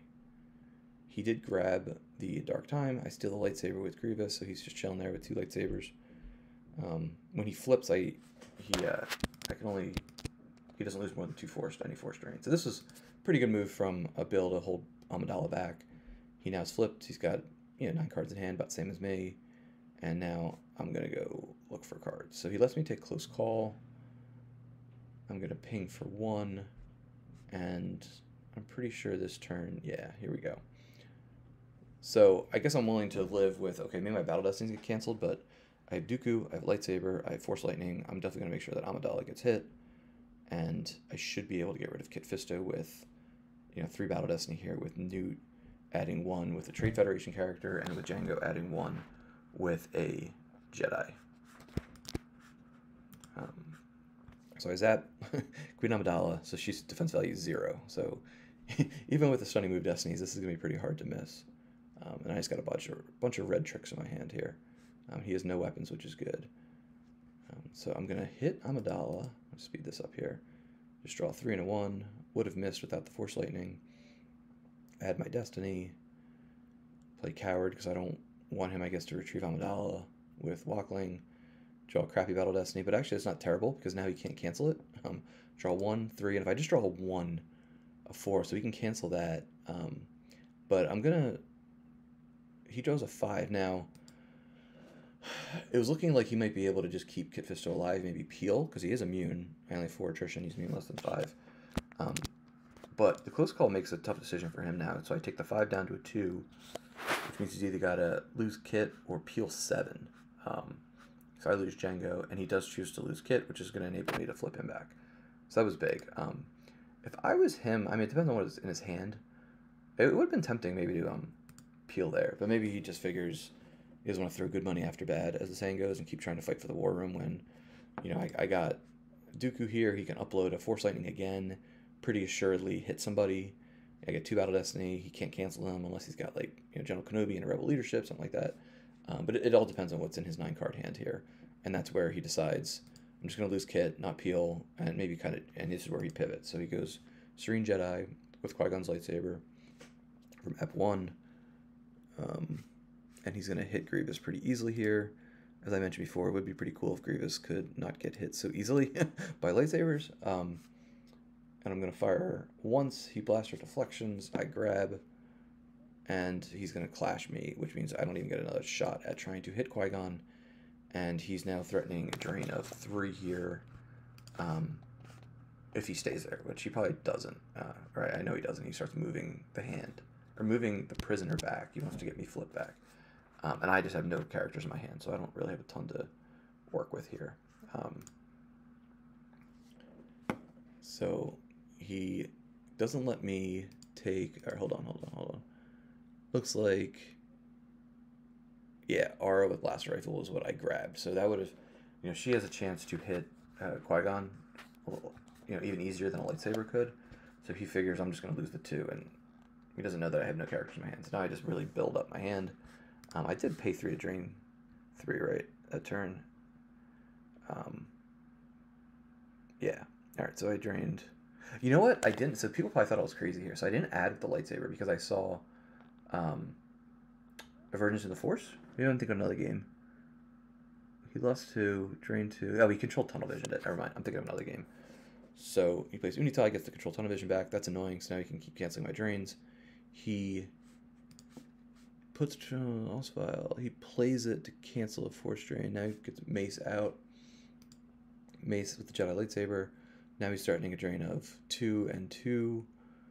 And I'm threatening just a drain of 3, but he played the control to grab another card, which if I was him, I would have been tempted to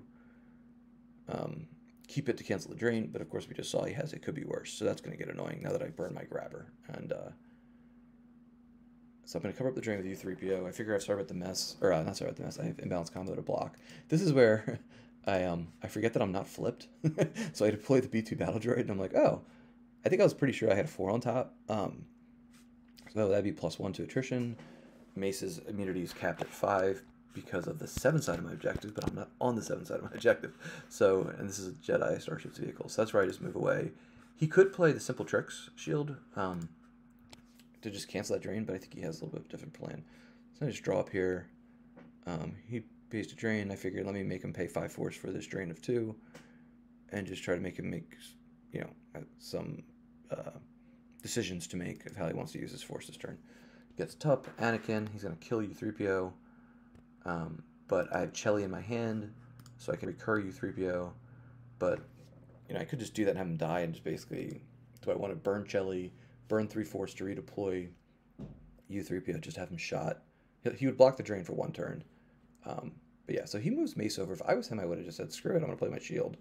But he was maybe being more tactical with the shield and not wanting to burn them on something, maybe hold his 4th one. He probably has a shield, an extra shield to play. But yeah, so I played command basically to cycle it. No, he can't grab it. No, I have there's no tryout, so I don't really worry about him sensing it. Drain for 3, he peels the 3.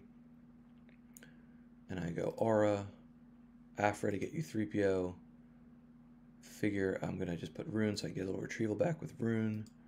So this down P59, or P60 that is, so +2. Resilience stops all lightsabers, so now we're just going to have the P60 gun and the Tup gun. But my goal here is just take out Tup. That's really my goal. So then I can use U3PO later in the game. He's got Mace over here, so I can just run away. And he's stuck there draining for 1 at a non-battleground, which actually can't even because I have a command out. Not command, coward. So Rune Heiko adds a 5. That actually works well because then Tup misses. Good old Rune Heiko. Sneaky good. I'm going to fire at Tup with P60. That was the 4. I'm guessing I tracked, but he plays Wisa. It doesn't work because P60 fires at +2, unlike P59 who fires at +1. So he's got to lose a ping. And of course P59 pings for 2, but P60 only pings for 1.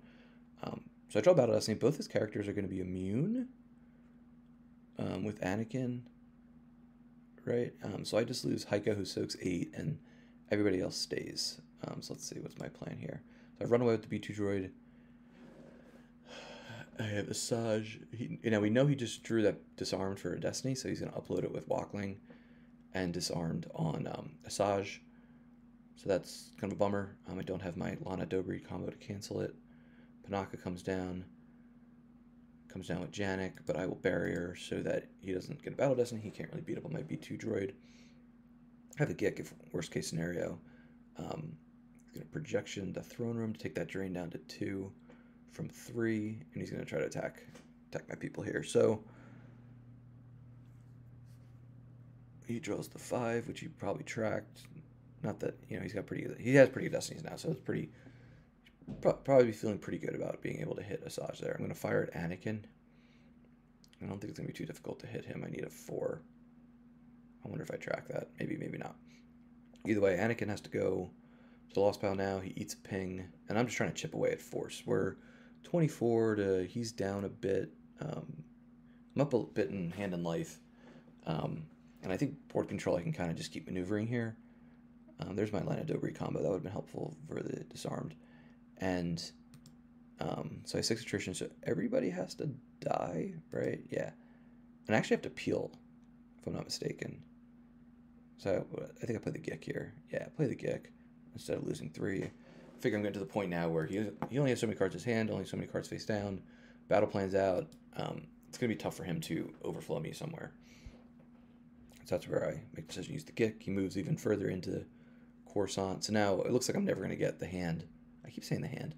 The prisoner back to the hand. And just pivoting here. So now I got rid of Tup so I can start using U3PO.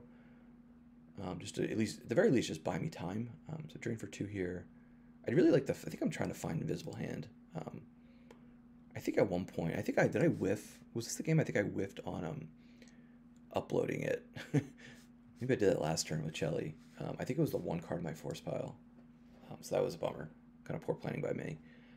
I definitely want to satisfy Coward or if he pulls simple tricks, I want to be able to threaten this drain at the Boss Nash Chambers. He does Walkling just to get a force back. But yeah, that's the plan here. So let me just trench. Let me move Afra over. Let me move the B2 Battle Droid into the Boss Nash Chambers and not have to worry about him playing simple tricks to cancel that drain, easily, basically. And draw some cards here. So I already got Maul, Menace, and I'm just holding this limited resources for late game. I think I'm still like scrambling to find my Invisible Hand. Now I probably have completely lost it. Maybe I even lost it off the top. I don't know. But he's going to drain for 2 here. I lose command and a Hunter off the top. There goes the ship. He's got Solo, so that's pretty good shape. He puts out a Grabber and just passes the turn. So right now, this is the start of my turn 8. I'm at 1825. He's at 15, so I'm up 10. And I'm threatening now, 2 drains at 2 each, more or less. But he's going to play Solo to cancel using Control Tunnel Vision from Lost Pile. So now it's just kind of math here. We're probably not going to get many more battles. I do pay the 3 just to chip away. I don't really have many other things to do with my cards in hand. Draw Barrier, which will help with the B2 droid if I need it. And then I think P59 comes in handy towards the end of this game, so let me speed it up here. So he Jedi Levs to get Tup back, which is kind of annoying. But it kind of forcing him to use Force to deal with U3PO, put it that way. Which for 3 Force to block a drain of 3, is I think worth it. Especially now we're getting down. So this is where I think this turn I end the game. So I know I have a 3 and a 4. So I go P59, first strike. So right there, I'm going to hit one of these characters. That's going to cause a ping of 2. I'm going to cause a ping with first strike. I'm being coy with limited resources, but that's another 4. And I could first strike to get it back. Or no, I don't do that. I don't know what my reasoning was here. I think I just didn't want him to have like a sense, or I mean, if he has a sense, he's got to lose 3 Force. Maybe I'm trying to bait him into. I guess he could grab it with Strike Force. Not sure exactly what my thinking was with limited resources, but I felt pretty good about having the game in hand here.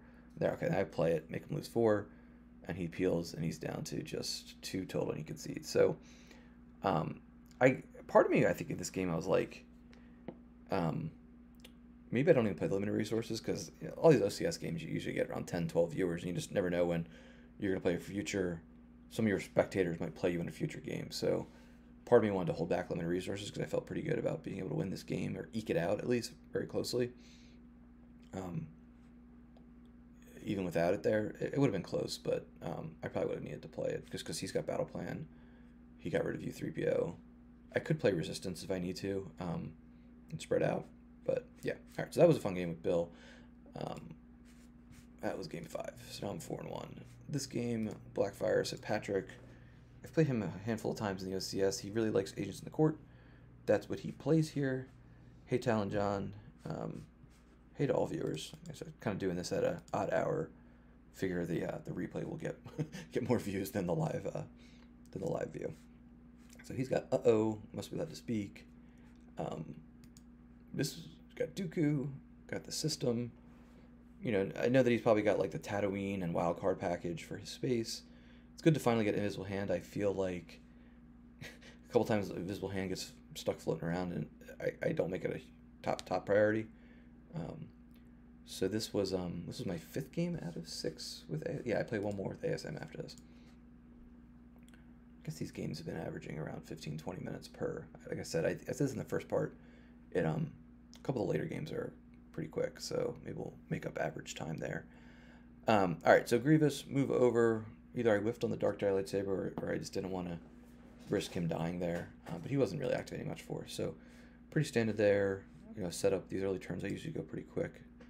He's getting out his Tatooine sights.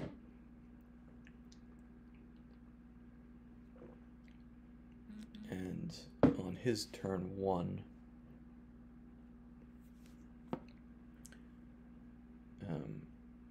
he's going to play aim high with a perimeter scan shield or perimeter scan V. Everyone always pulls battle plan here. I'm always slightly afraid that opponent's going to have like Lost in the Wilderness, and that would actually work. So no lightsabers in my reserve deck. That's kind of a pain. And I have to deploy the... That's the trouble with... So you can deploy a sight to the invisible hand, or a... where I think it's a... Any type of... If my thing will work here. It's kind of being... There we go. Or a Separatist droid. Or not a Separatist. Is that a clone army? Something. That should know what the icons are. So it could potentially, this is kind of like route through operations, for example, where you could deploy a character, but there might be some times where you actually don't want to deploy a character, and it can kind of hurt you. This one wasn't too bad. It was just another character to get out to help pair with Grievous, but I don't have a lightsaber here, so I can't play You Are Beaten as like an evasion move, but I do flip here. He's activating 12. Figure his deck has lots of aliens. Grab Close Call, and I'm just going to, I think, grab some more cards here. I think I saw a Lone Hunter. Again, I always love it when I get limited resources before my opponent sees it, and I don't think he saw it. I don't think I whiffed on a Verify here. So then I can just hold it and play it very tactically in the end of the game. Especially to either cycle it with like Rune Heiko or First Strike and get it back, or No Escape. Or once I start showing it late in the game and my opponent is really, if they have to pay for battle plan, if they have to pay for retrieval, if they have to pay for, you know, just putting cards on the table, they have to also make sure they keep their hand at 3 or more. So it kind of forces some late game tough decisions for light side, and that's where I like to just hold it. Obviously, hold it until late, because usually for the most part, early in game, people are gonna have healthy size hands. All right, so he's going for the flip here. Arlyle Schaus, Gungan General, Secret Plans. I have a couple. I'm always a little paranoid about Sand Whirl, but does this not allow you to play it? No, I'm thinking of a Diplomatic Mission Alderaan, I think, doesn't allow you. Alright, so he's got his Gungans out. He's flipped. He's got bow shooted to protect Arlyle Schaus. With I can't cancel it at all, as long as he doesn't have any rebels at a Jabba's Palace site.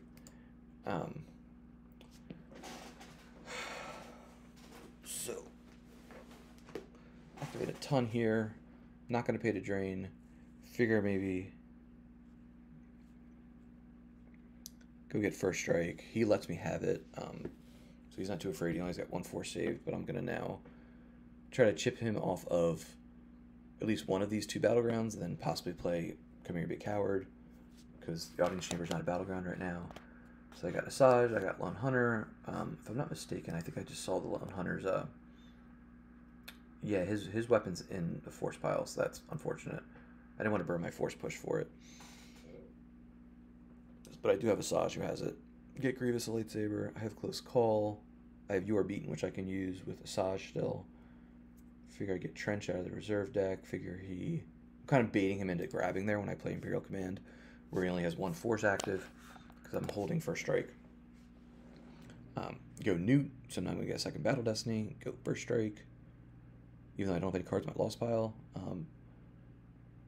Maybe it might have been worth it to just play You Are Beaten first, and then First Strike to get it back, and then force him to use the Hujix. Like, just get rid of Luke. My objective flipped. His immunity attrition's capped at 5. So Asajj is just going to fire at the Gungan General. I don't want to risk him playing like Blaster Deflection. Gungan General is hit. They got big forfeit bonuses by a couple of different cards here, so I think his forfeit's still, even though it's -2 from Asajj. I think it's like 5 maybe. But I'm going to get rid of it. So I should have done that before the battle. I guess this whole thing, I'm trying to get him to burn that force, and then not be able to use it for Hujix. But he plays it well and just, you know, doesn't call any of my bluffs. And so he's going to burn the Hujix here on there's my Gik. Nice low Destiny, but whether it's a 1 or 7, you know, he's got to use the Hujix or he's in big trouble anyway. So he loses the in general. I'm going to grab it because I want to make sure he doesn't have the ability to spread late in the game. And I just replenish with Dooku, who hasn't hit the table yet, and I have 2 in my hand. He actually has more cards face down. I have a few more cards in hand. He's going to retrieve. I didn't play Coward. I could have done that to prevent, because he... Oh, never mind. He doesn't. Does. Tessic, an accountant. Big fan of Tessic, as I am an accountant. And gets Maz, who now can start finding character, or with Yule taking the job now. Some fun cards there with Caldera, Ayla, and another general. So Caldera Reek him, kind of annoying in a deck like mine that has lots of high ability characters. He doesn't deploy. It doesn't really make sense because he will be impacted by You Are Beaten during my turn as well. Alright, so he replenishes his hand. I'm just holding Coruscant. I don't want him to go to my Coruscant. Whatever ship he has is probably going to have more hyperspeed than mine. So he doesn't let me take Dr. Vaz in combo. Makes sense. I'm going to get my Draina 2 in here. Well, I'm going to try to, and then he cancels it. So, of course, that's the cool thing about Agents of the Court. You can keep cycling around your Jar Jars. And I'm just going to hold my system here and figure, let me just try to take over Tatooine, prevent him from getting Tatooine Celebration set up. And with the Phantom Menace, I can deploy into Moidian. So I've got Rune up here to soak up a lot of damage if need be. I don't have a command right now, but I do have a close call if I need to try to just survive at the system. Because I'll get 3 Battle Destiny with Newt adding 1. The Invisible Hand adds 1 when Newt, when Grievous on the table. He just let me verify, so I saw some pretty low Destinies there. He's going to play Leia's Transport, Capital Support, which is going to do the ping with Generals. Hark Seth is a pilot. I think he puts, and these guys are all cheaper because of the Admiral's Order as well. Each pilot deploys -1 aboard a capital starship, which will help me too. Jar Jar comes down. He's going to celebrate here. I can't fight him now, so he's going to have 2 battlegrounds to retrieve. He battles me with First Strike, even though his Destinies were pretty bad. But he is going to get an extra Battle Destiny with Din. Targets, and now I use Rune Heiko to choose a 4. Maybe I should have just chosen a 3. But that would have just killed the Destiny to power. So he draws pretty low on the first 2 and then on the third. So yeah, so I don't have to burn my close call. I'm going to be immune. And I'm just hoping now just to draw enough that I don't have to lose anything. So I draw 3. I can redraw them all. This is after I switched to go 3 mauls, as I mentioned in one of the earlier games. That's not ideal to draw Dooku. So I have to peel 2, but that's okay. That could have gone a lot worse. I think at this point maybe I make... So I lose the Dooku, the 1, and I lose a command. But now I have some pretty decent pieces here. I can come down with Chelly. I can maybe find a card if I really need to with Force Push. I can threaten to grab a card with my objective. So I have ways to basically reinforce space and just try to boot him off there and get rid of Celebration. I also... Oh, I wanted to pause it. I could take the route of trying to just grab Masterful Move combo. I don't know if it was in the force pile that turn. I definitely have it in the deck. But I think I find it late game, if I'm not mistaken. Alright, so get the Drain through. He can't cancel with Jar Jar. I'm going to battle here. Not even going to commit Dooku as like fodder yet. Or Chelly. I feel pretty good with the command. Really want to get rid of Din would be good. Play the command to add a Destiny. He grabs it. Pretty good play there. Not really worried about his second Destiny. I think his Destinies are pretty low, and I also have the close call, if he does draw high, to preserve my immunity. So I draw a 3 and a 4, which he cancels, which is pretty big, because that would have been 7, and I think that would have made it so... oh, that was my third Destiny. Okay, so... Does this give the immunity? Yeah, okay. Each capital starship with a pilot character. That actually helps me, because it makes my ship immune less than, I think, what, 7? So lots of Destinies here. Lots of math going on. We ultimately end up tied, it looks like, and I am fully immune. So I don't lose anybody, and he loses... What did he lose? He loses General Jar Jar as fodder, because he had 4 attrition. And I think we were tied in battle damage. So I just shuttle up. Who was that? Newt to reinforce. Maybe it was Yeah. So I just figure I can play the long game here with space. Just keep making him dedicate resources to space. He's only getting one drain through. He is retrieving with his objective. And this is a misplay. This is where I should have played resistance. I still have 2 shields to burn. I should have known that. I think Tessic adds, right? We have a non-unique alien. So, you know, notes for next time. So I just lose the Coruscant system. Figure I'm never going there. I have 1 Dooku, or I have 3 Dookus in the deck, and I have 2 in my hand. I figure probably not going to need to redeploy him twice, so I toss that. And barrier off the top. He gets a couple force back with Celebration. So he's starting to turn the tide a little bit. He actually has more cards face down right now with 1 less card, or a few less cards in hand. Comes down with wild card, Elor's, Talon cards. This isn't great because he's getting lots of forfeit now. Ready to go find a card. Still has 1 more force to work with. I'm starting to get a little excited here because I see he might give me an opportunity to play the limited resources with only 3 cards in hand. I lose Disarmed. Figure that's not going to come in handy. Going to use Rune here to get a 5. Make sure he doesn't draw too high. I figure I have lots of forfeit up here with Newt and Rune, and he, you know, with just another deck like Agents has Agents in the court, lots of characters, so risk that there's going to be low destinies. He draws a total battle destiny of 10, so I'm going to have to lose 2 of my characters. I draw 3. Let's see, if he has another Jar Jar, he can cancel a 3, a 2. So this is looking a little iffy, and he cancels it. So yeah, I'm only going to get a battle destiny of 5 total, right? So I need 15, but this is where Rune is good. So Rune is going to soak up 8, and then I think I can lose one of the other guys and like 1 more force, basically. So I lose Trench, who covers it too. And what am I thinking there is maybe I just have a way to get him back, or figure I can just start throwing now bodies. He allows me to take no escape, which was surprising because I'm going to get Admiral Trench back. So I could throw Aura on there as a forfeit. I could throw Dooku on there. I could throw Chelly on there. I could shuttle up Asajj and then just move away. Like I have a couple different options again to just keep him occupied in space. Get my drain through. He loses leadership. Melas. I'm gonna do the no escape thing. If I was him, I would have been tempted to not let me get the no escape and get Trench, because then I'm also gonna get Rune Heiko back. Key here is I think I'm pretty good about doing this. Is you don't want to just like pass. You just want to keep the pressure on, keep making him lose force. I play limited. Okay, even better than retrieving Rune. I'm going to play limited resources and retrieve that with first strike. So now he's got to eat 4. He's getting a little lower on life force. Initiate battle. Get back the limited. And now I know where it is. So I mentioned this in the previous game. I'm just going to be able to track that limited around and just keep kind of holding that over him. So he's either got to draw up and take some cards out of his face down cards to do stuff with, or he's got to risk eating, 4 damage, which is pretty potent. All right, so he gets the extra destiny with Din, I believe, right? Rey's going to add 1. The wild card's going to add 1 to his total.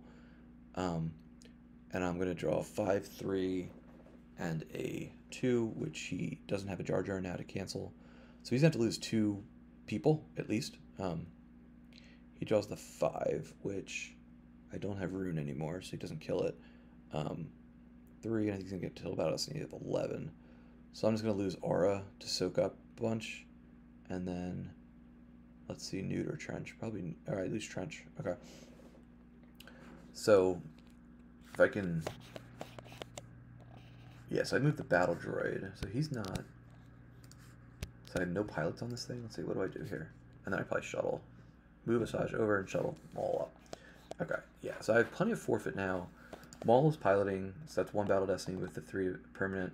Newt can add with Maul, so that's 2 battle destiny, and then Grievous is going to help Invisible Hands. So that's 3 battle destiny. So I can, just keep kind of hanging in there and keep drawing high and hopefully getting rid of his cards and whittle him down. He does have Celebration, kind of going, getting some cards back. And he goes Maz, so he gets Yoxgit. But like I said, I think a big thing here is I'm just going to be able to use that limited resources. I have enough cards to just kind of toss away and eventually do some late game maneuvering to win here. So let me speed this up. So I lose Force Field. Again, no weapons really from him. Lose Django. I take a ping from his Admiral's Order. I lose Sniper Dark Strike, but now I'm pretty sure I have like, 5-3 on top. Figure I use Imbalance combo to make him lose 1 of the force he just retrieved. whether I played it on the objective retrieval or on the celebration retrieval, it would still undo 2. He comes down with Lando, Gungan General, so that's 2 Battle Destiny. Jar Jar is now more power. He's going for the kill shot here. Fortunately, I have Gik in my hand. But he's going to get the first strike swing against me. I think I'm pretty confident in my destinies here, so I go for Lando and Jar Jar.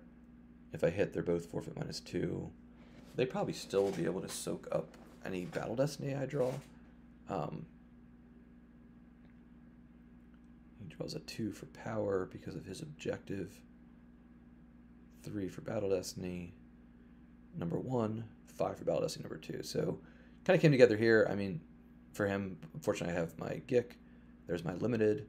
That's going to be coming around next turn. He loses. He doesn't want to expose himself to a counter beat, I guess, which I could do with like Dooku, and maybe I could utilize Afra to get a droid back and go fight him. So that was, I think, a smart play of him because he has no force left to move any of these characters over to reinforce. So any characters from the Hut Canyon. So that's where ultimately I have to take out all 3 characters. So I threaten limited. He has to eat the 2, or he's going to eat the 4. Punch through 3 more damage here with Grievous and the lightsaber and the ping for my objective. Chelly's going to go fetch U-3PO, I'm guessing? Yeah, so I can cover up one of the 2 drains that now he has. You know, late in the game, he's got no cards in hand. He's not going to have the undercover spy answers.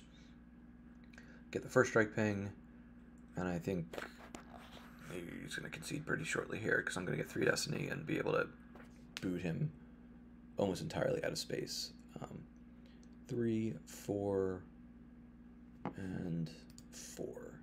So that's going to be 2 of his, and he draws a 0. Oof, that thing's just been floating around the whole game. So yeah, so he loses everything but the wild card. I'm going to just, yeah, so I even have another shield, so if need be, now that limited resources on the bottom of my use pile, I could shuffle in my turn, or I could just activate everything. Like, he's going to be kind of in a little bit of a trap there. So that was game 6. So now I'm 5-1. I've played 5 dark games, 1 light game. All right, so we'll do one more, at least one more, maybe 2 more. All right, so this is game 7 versus Kendall, Corran, Holman. This is a fun one. You know, lots of battles. There's good in him. Likes to duke it out. He starts Luke. And this is interesting because I have no Imperials in my deck, so I'm never going to capture Luke. So it presents an interesting thing where Luke's basically going to be getting that activation from his objective, and it's going to just be, you know, he's going to be Luke Skywalker, who's the most powerful character in the game, basically.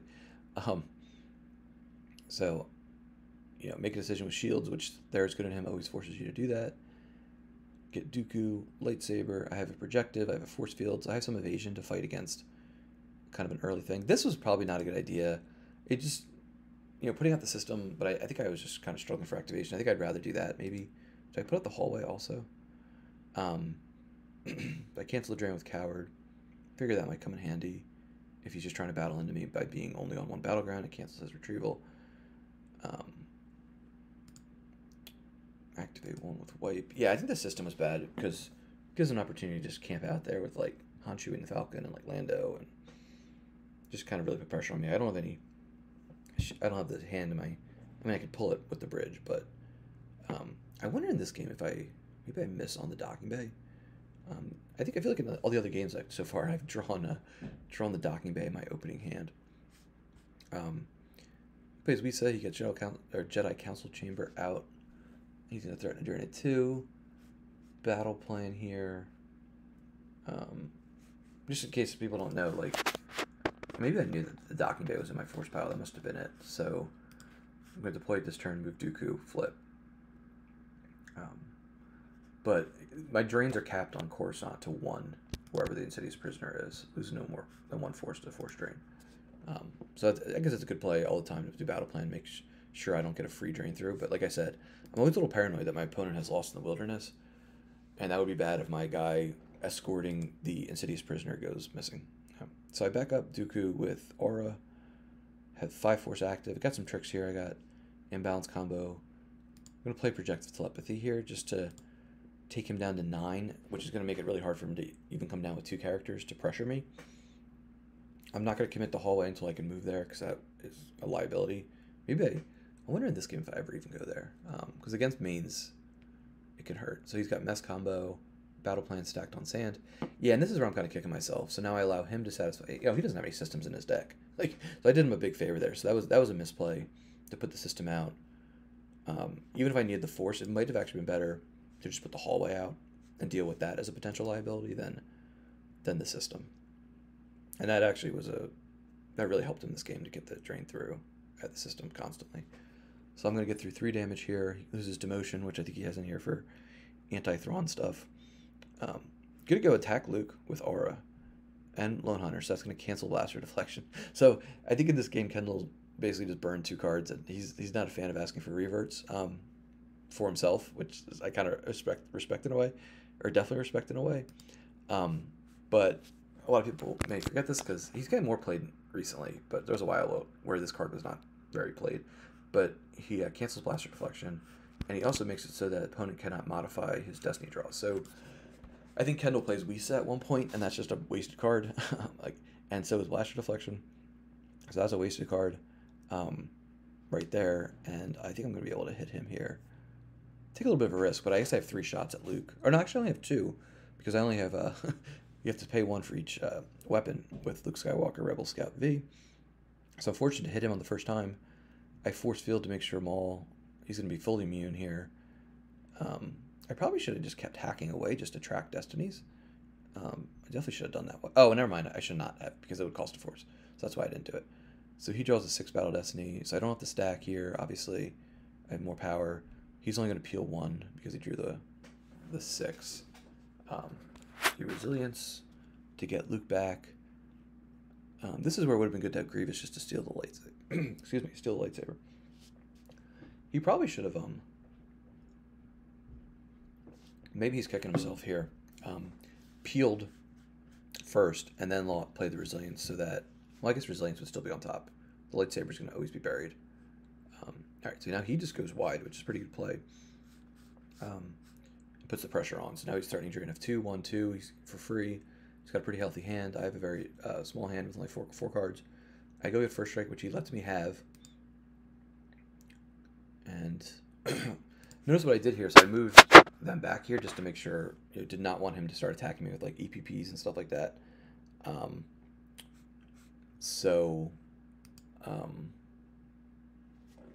he kind of stretches a little bit thin here to turn on Ultimatum. But I didn't want to take any chances.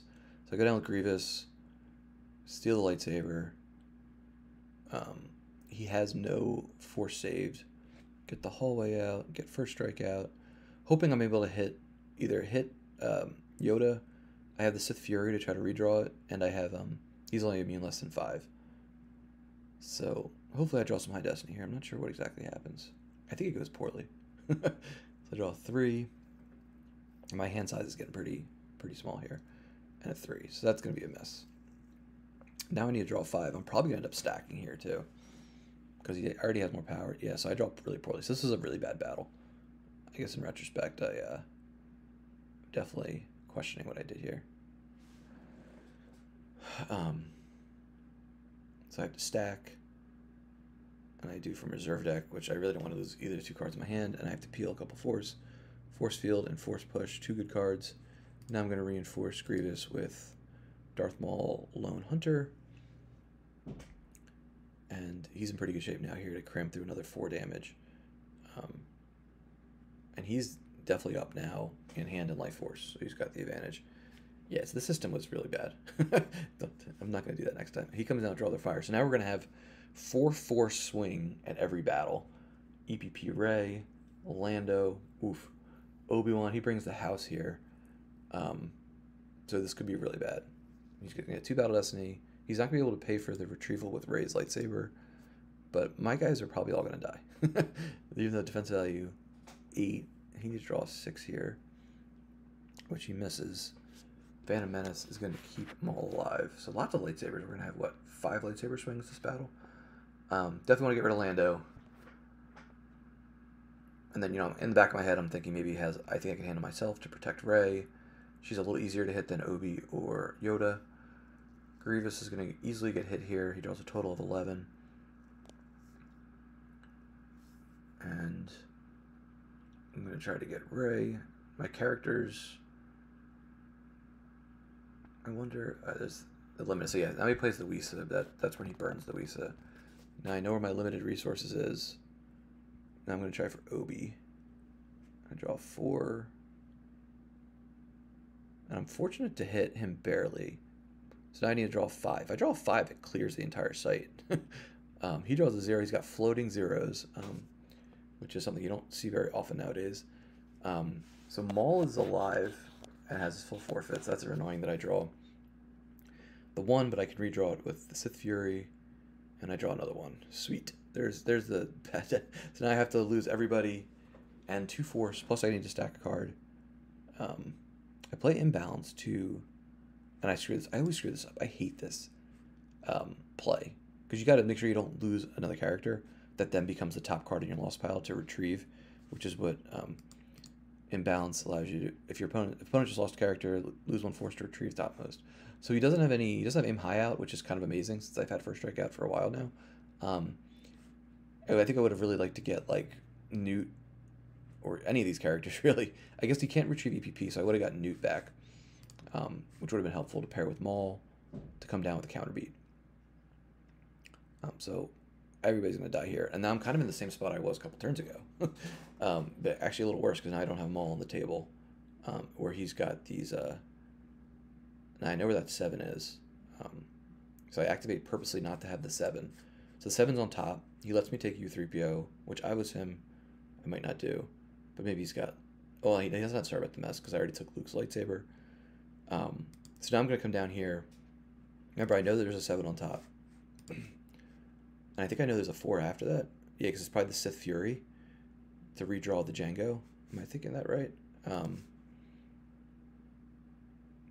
No. Yeah, I think the Sith Fury resolves after. I'm not sure the exact order, but I definitely had a plan here. I'm pretty sure it was 7-4. So I draw the 7, knock Luke off the table. Don't have to worry about that during a 3 now. I'm going to be immune here. So that's good. Turn the tide a little bit. And I battle here for another swing. I don't really get the retrieval because I don't know if... Well, no, I do get the retrieval. This is where he definitely should have played aim high. Definitely aim high in battle plan and grabber. You're probably going to need them. There's that 0 again. So this is where this goes pretty poorly for him. And he smartly, if I'm not mistaken... Oh, no, take that back. He was, in the moment, he was taking a while, I think. I mean, it could be for any reason. But I think he might have been wondering, maybe I shouldn't draw Battle Destiny here and then try to counterbeat the B2 droid. You know, Jared's got 1 card in hand. He's going to have no force saved. He could wipe. But, like, if that 1 card is not Gick, I could be in trouble. If he's got, like, and he's got Jedi Lev, he's going to get Qui-Gon. He comes after... So now, if you're him here, if I was him, I would have gone after the droid. You only get 1 destiny, but you're much more likely to overflow. I mean, it depends what his destinies are and how aware of his destinies he is. So this is not ideal. So he could hit and draw 2 high destinies. I draw a low one, and then I'm peeling a bunch. He still has a lot of force, or a decent amount of force face down. So he hits pretty easily, 6-4, draws a 5, and I think he draws something low. Yeah, 1. So that's really helpful. If you were to draw a lot higher, this could have been a lot more overflow. So I have to stack, I have to lose, I have to peel 3. What did I draw there? Newt, so 3. So at this point, 21 to 23, I'm down 2 in life force, and I'm down 4 in hand. I'm going to go grab a card, so I go get Maul again. I'm going to ping, I'm going to drain, keep chipping away at his life force.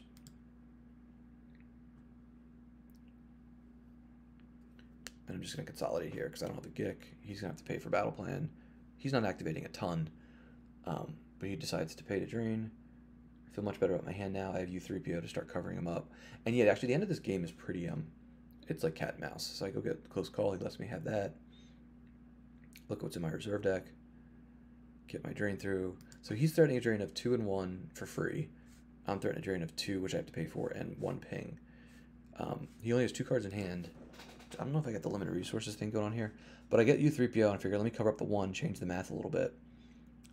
Figure I have imbalance combo if he does find a weapon, which he probably isn't.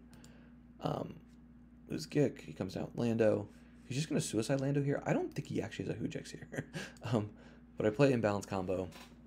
He burns his grab, so we just trade a couple force there. He takes away my used interrupt. Leia, he gets back.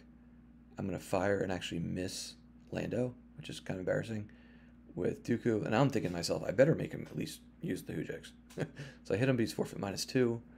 He gets a 3, and I only draw 3, so I'm, what, 17? He's forfeit 5, so he has to peel 3 cards, which I think he does. He doesn't have the Hujix. Yeah, so he's got to peel 3, so that makes me think he actually didn't have the Hujix, because if I was him, I probably would have used it there. He's going to spread out. Now I'm going to use... This is my turn. So yeah, so he's spreading out. Now, I know that there's a 7 in my reserve deck, and basically I just keep tracking that around here. With between wipe and moving U3PO, and having characters that can just draw, I'm able to just kind of take this game to the finish line, even though I have less force right now. He has battle plan satisfied, I don't. But I'm going to get rid of Luke here. I'm not going to take overflow because of the close call. And I think I avoid the stack there, right? Yeah. So the close call helped me avoid stacking a card. So I traded 1 card of the lost interrupt with stacking a card. But I got rid of Luke. He's only got 3 cards in hand. Comes down with Anakin. So now it gives me another opportunity. So I remember I knew that 7 was on top at the end of my turn. I wiped it to my force pile. Now I'm going to use it for U3PO. So it's the only card in my use pile. I think at one point I confirmed this just so I'm not insane. But I got, piece 59 I can suicide in. Get the first strike, draw their fire swing, hit. I think in this case, it's better for me just to draw. He finally has aim high out, so I don't shoot, I just draw. And he still is able to draw enough to make me stack, but just enough. And I do everything I can to make sure, I lose Lone Hunter. I don't want to lose that 7. So again, 7's on top. I can move U3PO around. And I know I do that this turn as well. So he keeps moving Padme. He would have been better off just not moving Padme. Although I could have just moved U3PO away. Even if and basically he would have been like, oh, why are you doing that? You're not blocking my drain now. Maybe he would have caught on to what I was doing. Maybe he did. But I can throw Chelly down, get P59 back, throw P59 back, get another first strike, draw their fire swing, maybe even fire and hit her for another ping for 2. I am making a trade-off of my drains, but at least I have some free damage going through with the objective.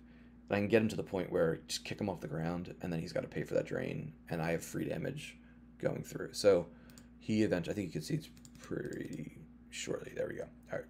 So fortunately, I'm going to have to pause this. So we are, this is taking a little longer than I was expecting. So we're through 7 games. I'm 6-1, done all my dark games. And I have 5 light games that I'll do, and 2 of those 5 games are pretty quick. So yeah, I don't know if we'll do it maybe I'll do this afternoon. And like I said, I'll merge these 3 together. I'll stitch the 3 streams together in a nice one big tournament report, and I'll get that up on the YouTube channel for review later. So thanks for tuning into this part, whether live or on replay. And yeah, hopefully a 3rd and final part will come in short time. Okay, take care. May the force be with you.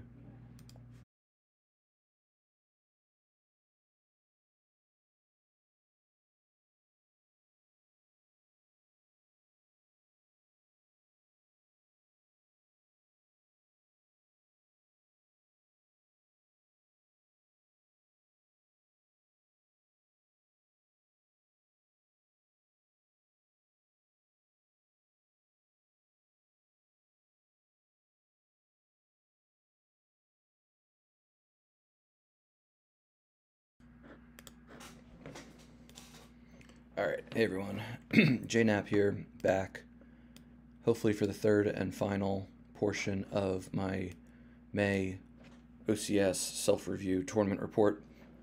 As we see here, we've been through 7 games so far. I'm 6-1. We got 5 more to go, as you see on my little outline here.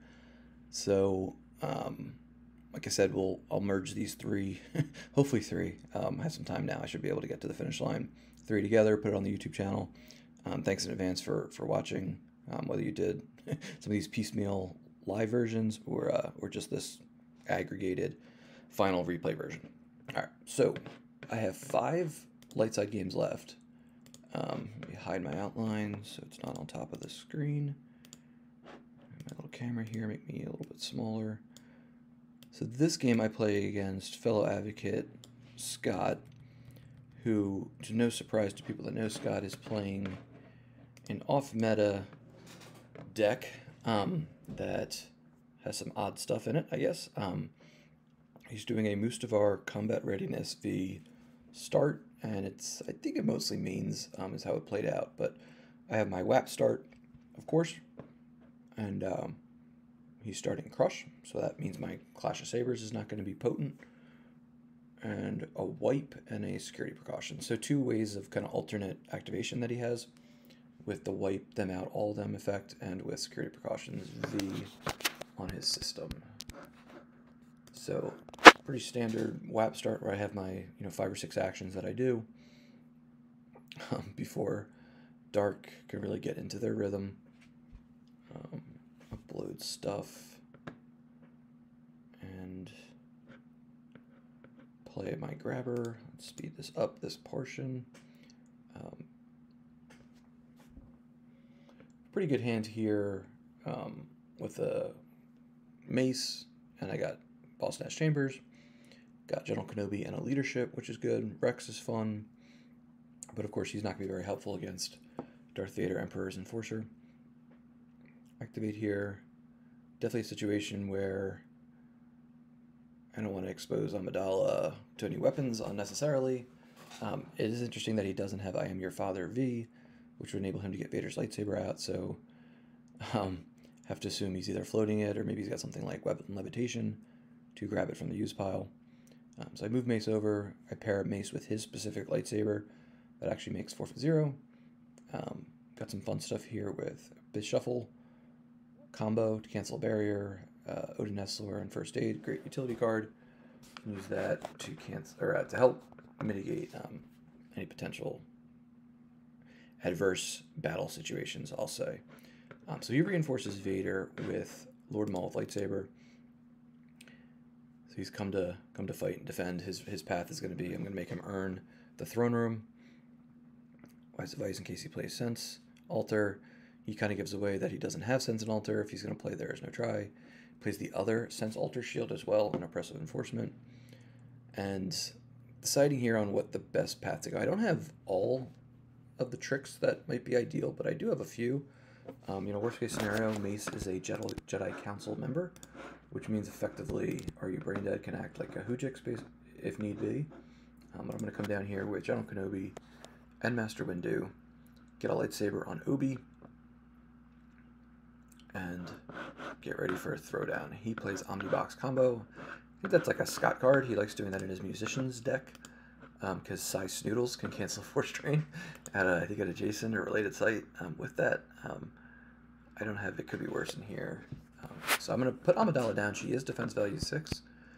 Top, and I think I'm just trying to, bring a bunch of characters here and just try to hit one of these 2 characters, ideally Vader, because Lord Maul has no immunity, and Scott hits me with the Weapon Lev, as I did remember that when I alluded to, maybe he's got a Weapon Lev, and I should have probably sensed that a little bit, not literally play the sense card, but do the math on, he's got Vader Enforcer, he doesn't have Vader, he's not playing EPP, maybe there's a chance at knowing Scott, but I always want to be very cautious with my shields and what I grab against Scott, given the many games of experience that I have against him.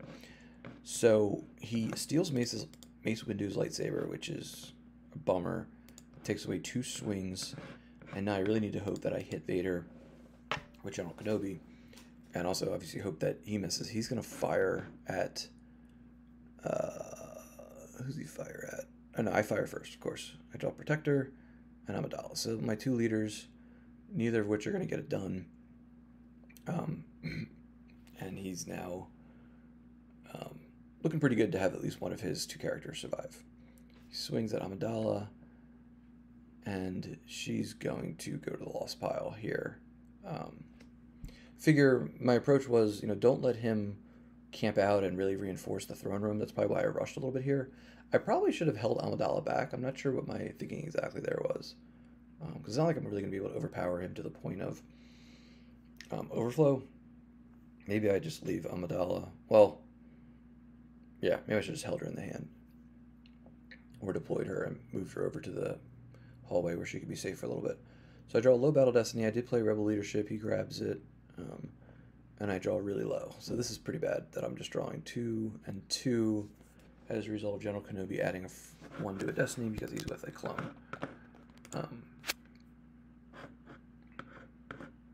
He draws a 3. That's going to make me lose something in addition to Amidala, since she only makes them, other public characters, mean less than 3. If he drew a 2 there, I wouldn't have had to lose anything besides Amidala. And he just loses Maul to cover. Which was interesting. Probably indicates that he has another Maul in his hand, because wouldn't you probably want to keep the guy with the weapon there who could possibly take out 2 characters instead of Vader here, who's got no weapon. Especially when I have 2 Jedi remaining. But he just, I guess, doesn't have much in his hand, so he just completely cedes the throne room, which is an interesting play. But at least he put Amidala in my lost pile. I could get her back with Walkling here, but even if I do that, she's just floating around my reserve deck. So, you know, if I could find my Jedi Levitation V, I could retrieve her back. So I do burn the Walkling. Or no, I take that back. I use Walkling to take Unita. Okay, that's what I do. That's right. So this was a card I added that wasn't in the initial build that I got. And so I can upload Unita with Walkling V because it deploys on another card, which is a Battleground site. And now I can go take Amidala into hand after I drain 4/2 at the throne room here. So I'll deploy Unita, grab Amidala, throw her down, then I flip, and then I have some protection from high Battle Destinies, presumably. With the 7th side of my objective. And he is now currently at, now at the Battleground, now that I flip. While we have the plan on table, your 4 icons are canceled, but we have a plan is no longer on table since I'm on the 7th side of my objective. As Matt Wadden would say, they will be lost and confused. Always refers to objectives by their 7th side names. And I really need to start building up my hand. I don't have many characters here. I wonder why I stopped here. So I see this card, I'm just like, WTF. What is this card floating in Scott's deck? And it's a prison, so I think it's up. He could pull it with Sonic Bombardment V. Otherwise, it's like a 1-0 that has a liability. Why not just play like another 2-0? But it's because Sonic Bombardment Virtual will pull it. So he's going to go space here, satisfy battle plan by moving Vader out to... I guess he could have stayed there technically, but this is better. It's drain 2, potentially, instead of a 1. So I need to figure out a plan here. He's threatening... I guess it's only while Amidala or Vader here. So yeah, it's only drain of 2 and 1, which isn't too bad. Not worth doing anything crazy. Use General Kenobi's text to upload Commander Cody. So now I have 2 clones here. He can cancel with Rex. So I could, you know, I think that's what I do. I throw Rex and Cody at Vader, and basically I have 2 different ways to cancel his destiny. Put my drain through. Do 2 damage here on my turn 4 with my objective.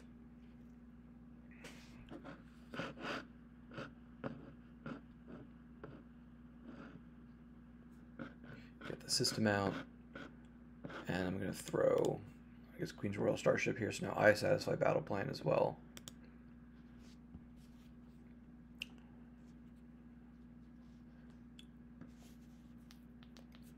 I don't have any pilots, so I'm just kind of hoping that I can hold the fort here with power 8 and the ability to cancel destiny. A little bit of a risky play, but I figured he's only activating so much. Actually, that is a pretty risky play now in retrospect, but I didn't really have too much else to do.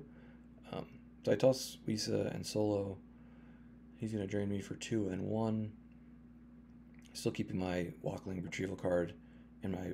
or Walkling Retrieval in my back pocket, gets out another prison, and now he goes Presence of the Force of the system. So I could either alter it and just send it to the use pile. That seems a little bit silly. I think the better reason would to save the altar, which is, again, I mentioned in one of the earlier streams, use that to cancel like Image of the Dark Lord.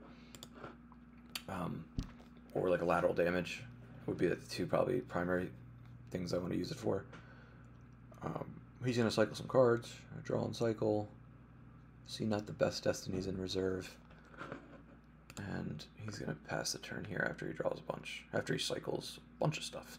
3 different cards he just cycled. So I'm threatening 1, 2, 3, 4, 5 damage. He's threatening 4. We're about even, and if you add up hand and life. He's got a ton of force saved. And I'm going to drain here. He loses Jabba's Palace, another dungeon. B59. I wonder if he had like, I don't know if he had like if that even works. But Scott always has some pretty wild stuff in his decks. So he loses Aura, Grand Moff Tarkin V. I'm going to go Jedi Lab to get back Solo. I really need a pilot just to help out the Rick and Queen's Royal Starship. So, oh, no, I take that back. I go get Tup. Why did I do that? I guess I'm just still going to be... I guess my plan here was let me just kick him off the ground. So if I come down with these 3 clones, maybe I just overpower him. And, you know, even if I don't like break the immunity, I should be able to cancel his Battle Destiny a couple different ways. He canceled Rex's, so I only get 1 Destiny, but I'm going to be able to cancel. He goes Force Field. I don't grab, and then he plays a key card here with a Dark Time combo, which means I can't cancel his Destiny. So I definitely want to grab that so he can't keep cycling it and basically limit my objective. And I don't draw very high Battle Destiny again. I feel like that's a theme this whole month. Very rarely do I really draw like knockout blows of Battle Destiny, because both these decks just have a lot of characters and a lot of mains. But he draws a 6, so that went really bad. And I got to lose 2 of my characters. He loses nobody. So that was a fail plan. I probably should have just grabbed Solo and threw him at the on the ship and drew some. So just spreading out here, I guess maybe my plan is eventually, you know, contest that site. And obviously I had to run away with Rex and back him up with Mace. I use Class. Of course, you can lose 1 to cancel it because I crushed the Rebellion, which he started. But, you know, make him lose the Force. So I just trade like 1 for 1, kind of like in chess where you're just trading pieces. All right, so he drains to the Courtyard. Blaster Deflection. Panaka. I hate to see Panaka go, because then that limits my ability to get the direct damage through at a second site for my objective. But, you know, it is possible I can get him back in one way or another. Scott's going to go with another copy of Lord Maul, on Maul Sith Infiltrator. But now he's actually down in power, and if he draws anything high, I'm just going to cancel it. And he's not going to break my immunity. So he just passes, which is interesting. And I'm kind of in this awkward spot where I still don't have any characters in my hand, and not really any ways to get them either. So, you know, I guess he knew. I wonder if he activated down to the 6 might be on top. He definitely has the 6 towards the top, the Image of the Dark Lord V card. So I'm just going to get my damage through 1, 2, 3, 4, 5. And starting to gradually pull ahead here.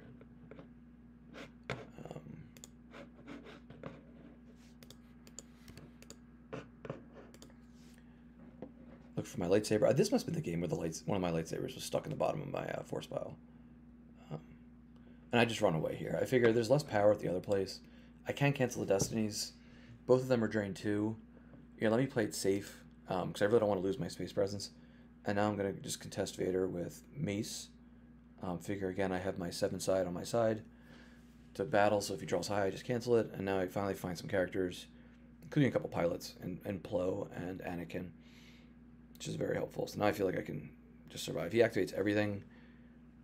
He puts the Image of the Dark Lord down, and presumably he's going to be moving Vader over, which means that this Force Drain is going to be -2, and that's where I'm happy I held my altar. I'll hold it now. I guess I probably could have played it now. It's going to go to the use pile. I'm not going to lose any force for There's No Try. But he now is trying to threaten the drain at the Boss Nash Chambers. Now I play it at the end of his turn.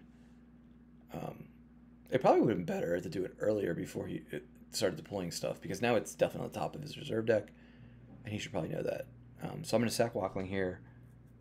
A, to get back some life force, and B, just to have, you know, be a decent Destiny in case I need. I don't know if I need that particular card, but good to have it.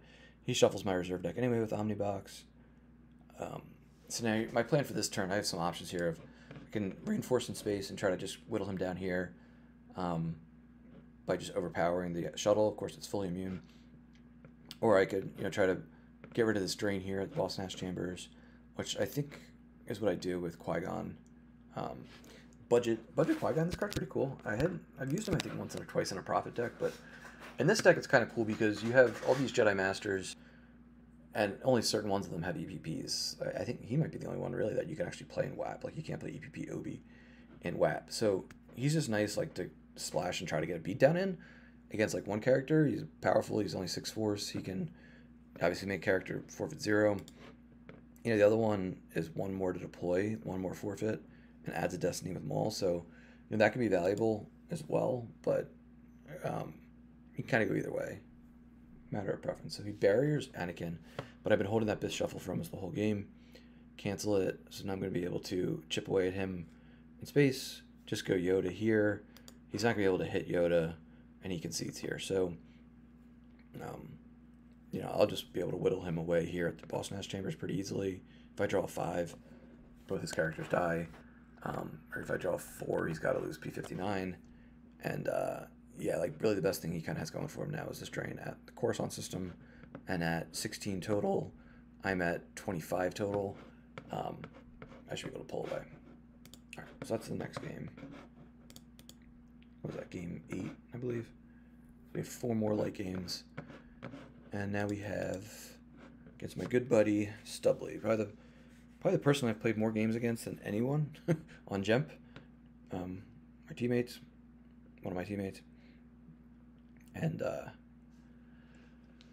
he is playing Bring Before Me, which he knows I hate Bring Before Me. I think I hate the deck. I hate everything about it in every format.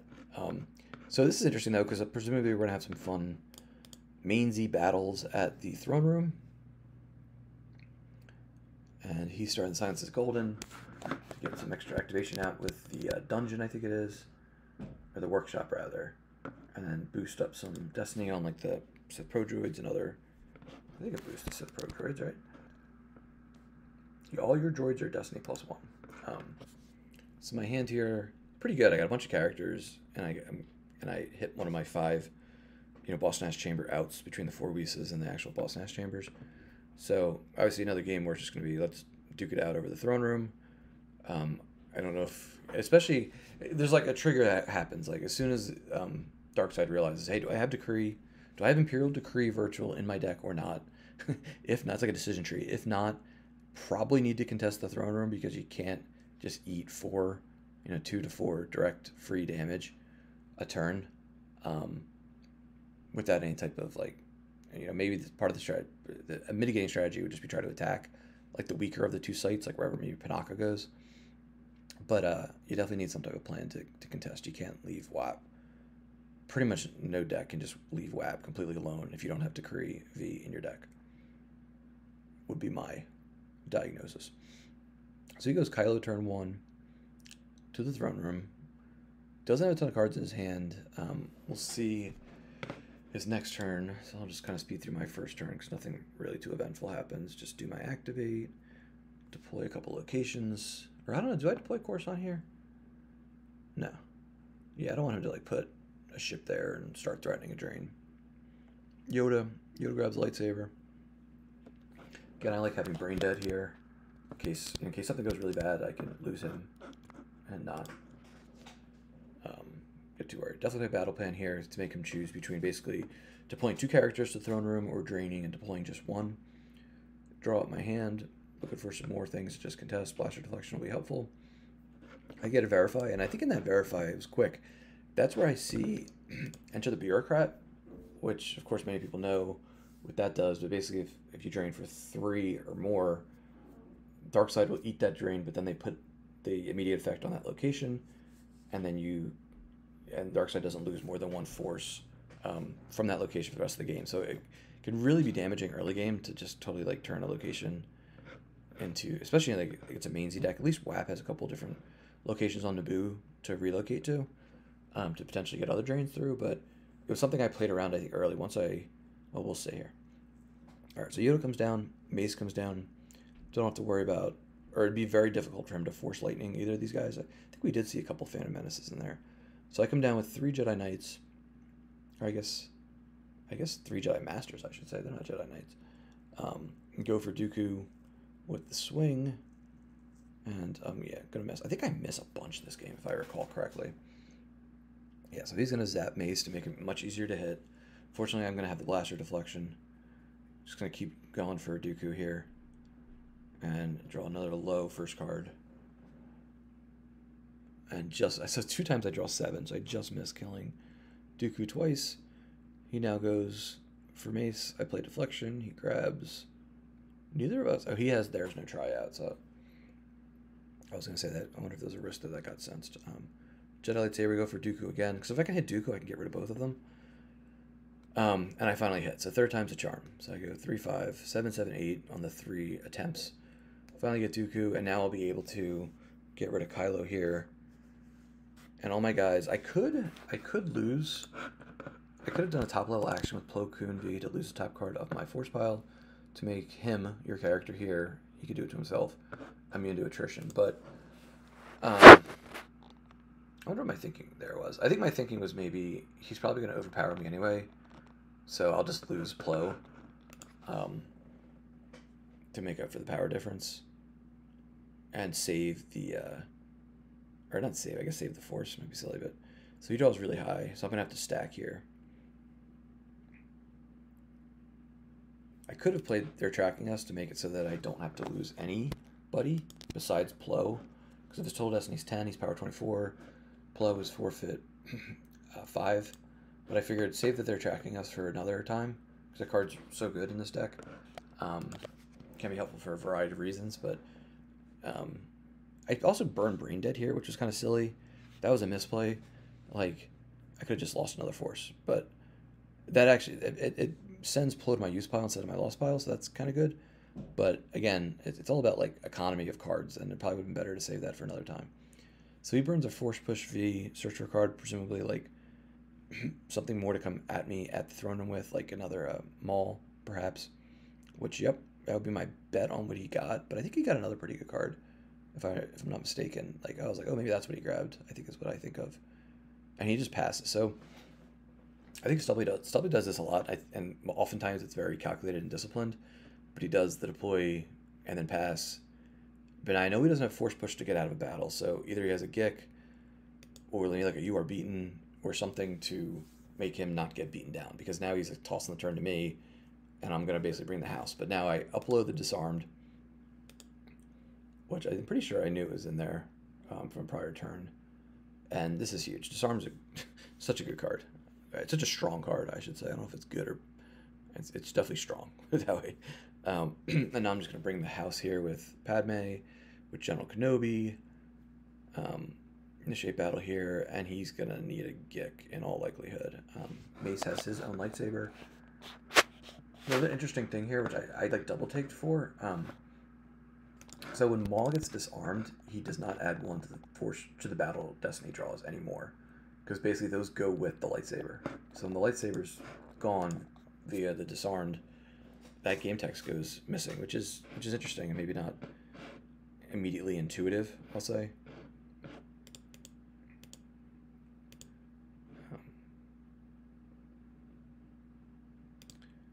And I'm swinging at Maul. I'm missing again. So I missed with Mace, and I'm not going to be able to make him forfeit 0.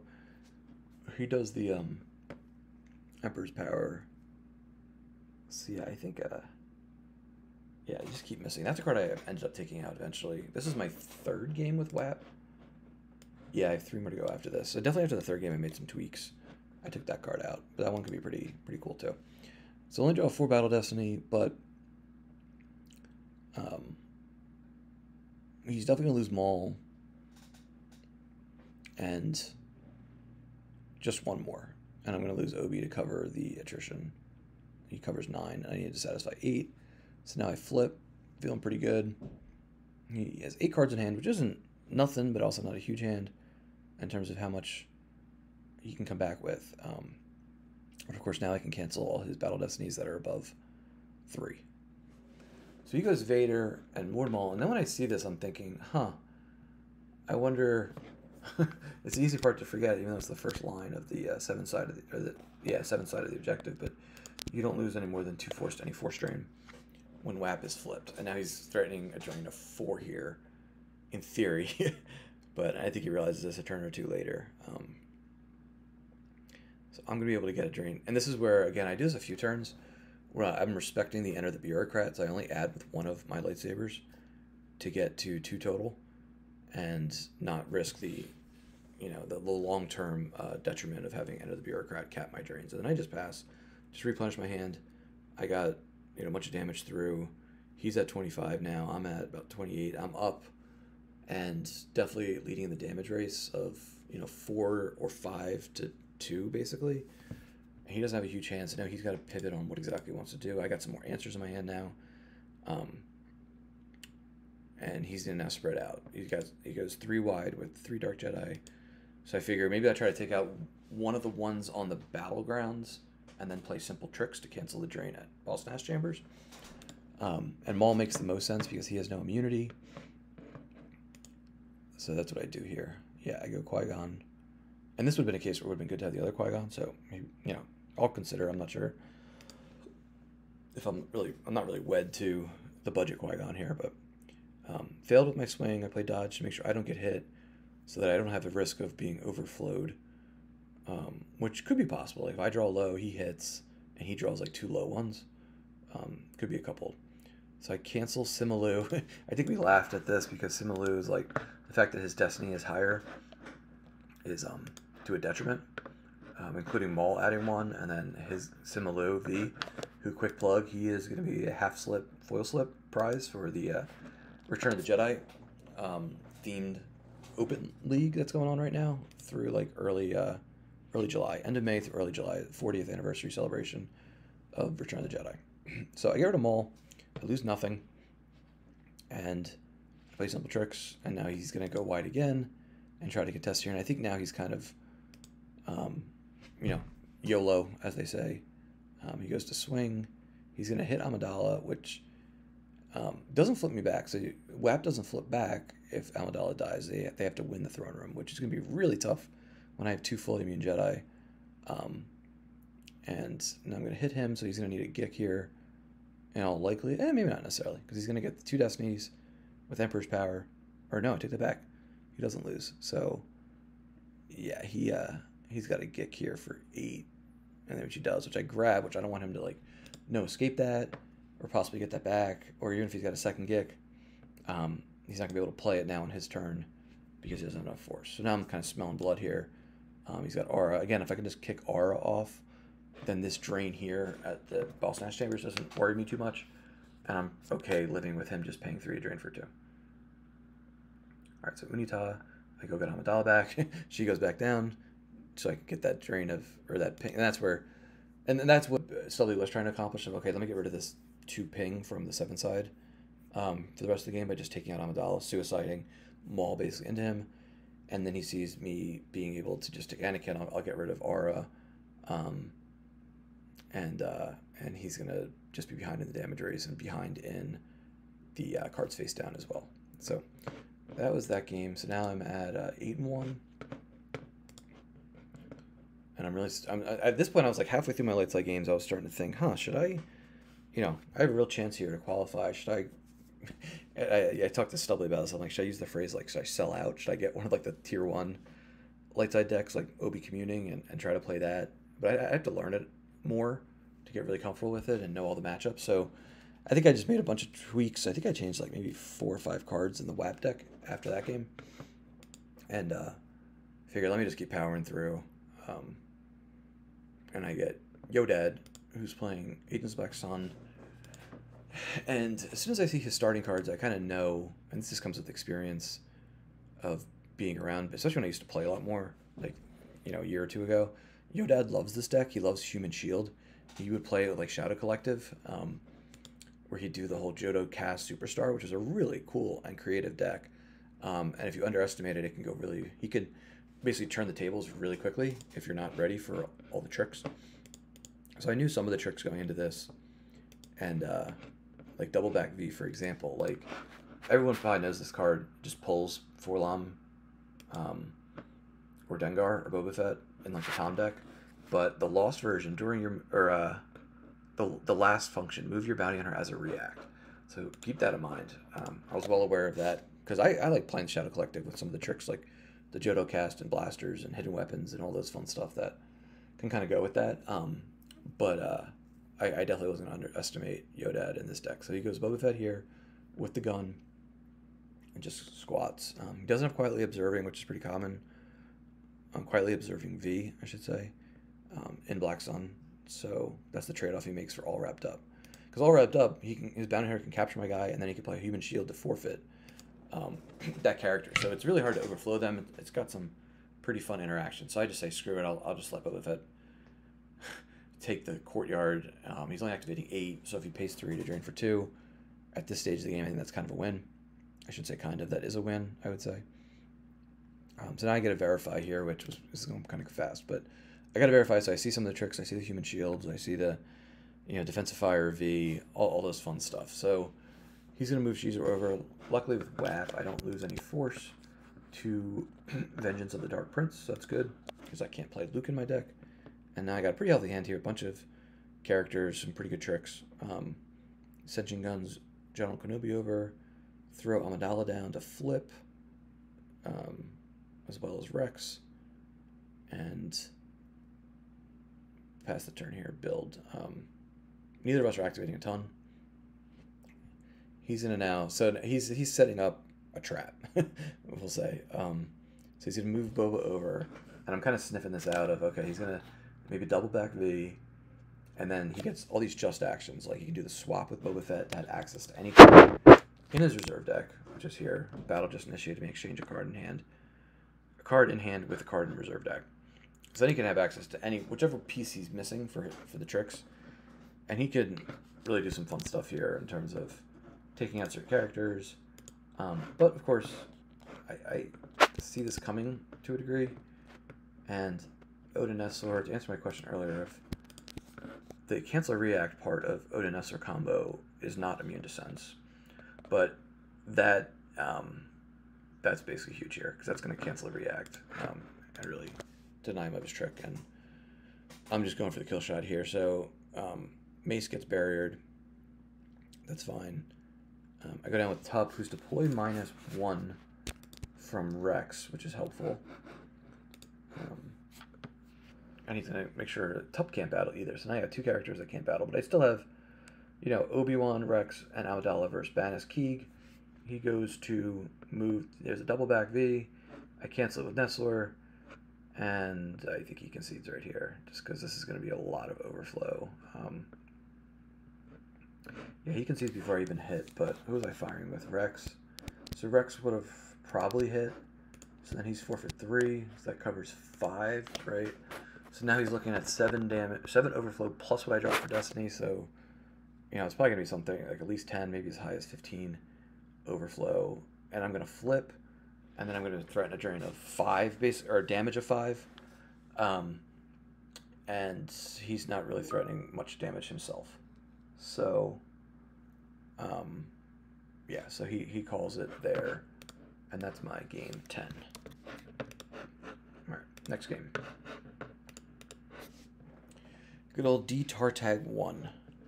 Coming down the home stretch here. So he first shows Endor Ops, and I'm like, oh, is this the Endor Ops that Team Brohug has been playing? Garrett and Batmouse, and I think I saw Peter Jacobson was playing as well. I think I ran into it like 3 times in the March OCS. But this is just TTO. So not ideal. So some of the tweaks I made a calculated risk that, hey, hopefully I don't run into that thing's operational. So I took out Escape Pod combo. I don't know if it could be worse. I don't have 3PO to cycle them. So my approach here is this is just going to be a race. Like, this matchup's going to be a race. If he has Decree V, that's going to be really bad. And I was starting to think, oh, wow, I might have run into a matchup loss. Like, this is not going to be easy. I get a Verify early, and I see lots of restrictions. He's got Abyss, which is kind of like, you just know, like, with some like the serial killers, they have like the sign of they have their marks. And I know, and anytime I see Abyss, I know that it's a deck that has Batmouse's hands written all over it, or Batmouse's influence all over it. So that's the Batmouse sign is Abyss or Chasm. more so Abyss, I feel like. So I see some of the tricks, I see it, I'm like, all right, I got a Delta plan here. I know he's got Saber 1, he's going to have the cannons. I wish I'd get better at, like, freezing when we get the verifies, because there's a lot of insights that come out of those verifies. But I remember when I saw the verify, I was like, ugh, this is not good. This is not going to be easy. So he's going to start building. So one of my hopes is maybe I can disrupt him to never getting TTO online, but I don't have this ship right now. And, you know, I'm going to need, I do have a barrier canceller, which is pretty good to have. But I'll speed up. These first couple turns I think are pretty slow. He doesn't get online super fast.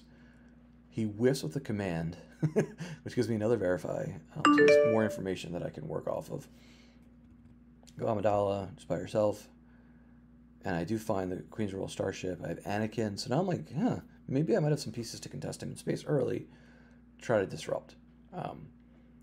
This is the turn. So I just cycle. Oh, no, I don't cycle it. I actually get Boston Ash Chambers. He comes down Boba, Slave 1, Gerard. So part of me is like, oh, maybe I could take out Gerard, but he's got a lot of forfeit on that thing. It's going to be really hard for me to get rid of Gerard to the point where then he can't upload the sectors and finish building the second Death Star. So I got a pretty standard hand here.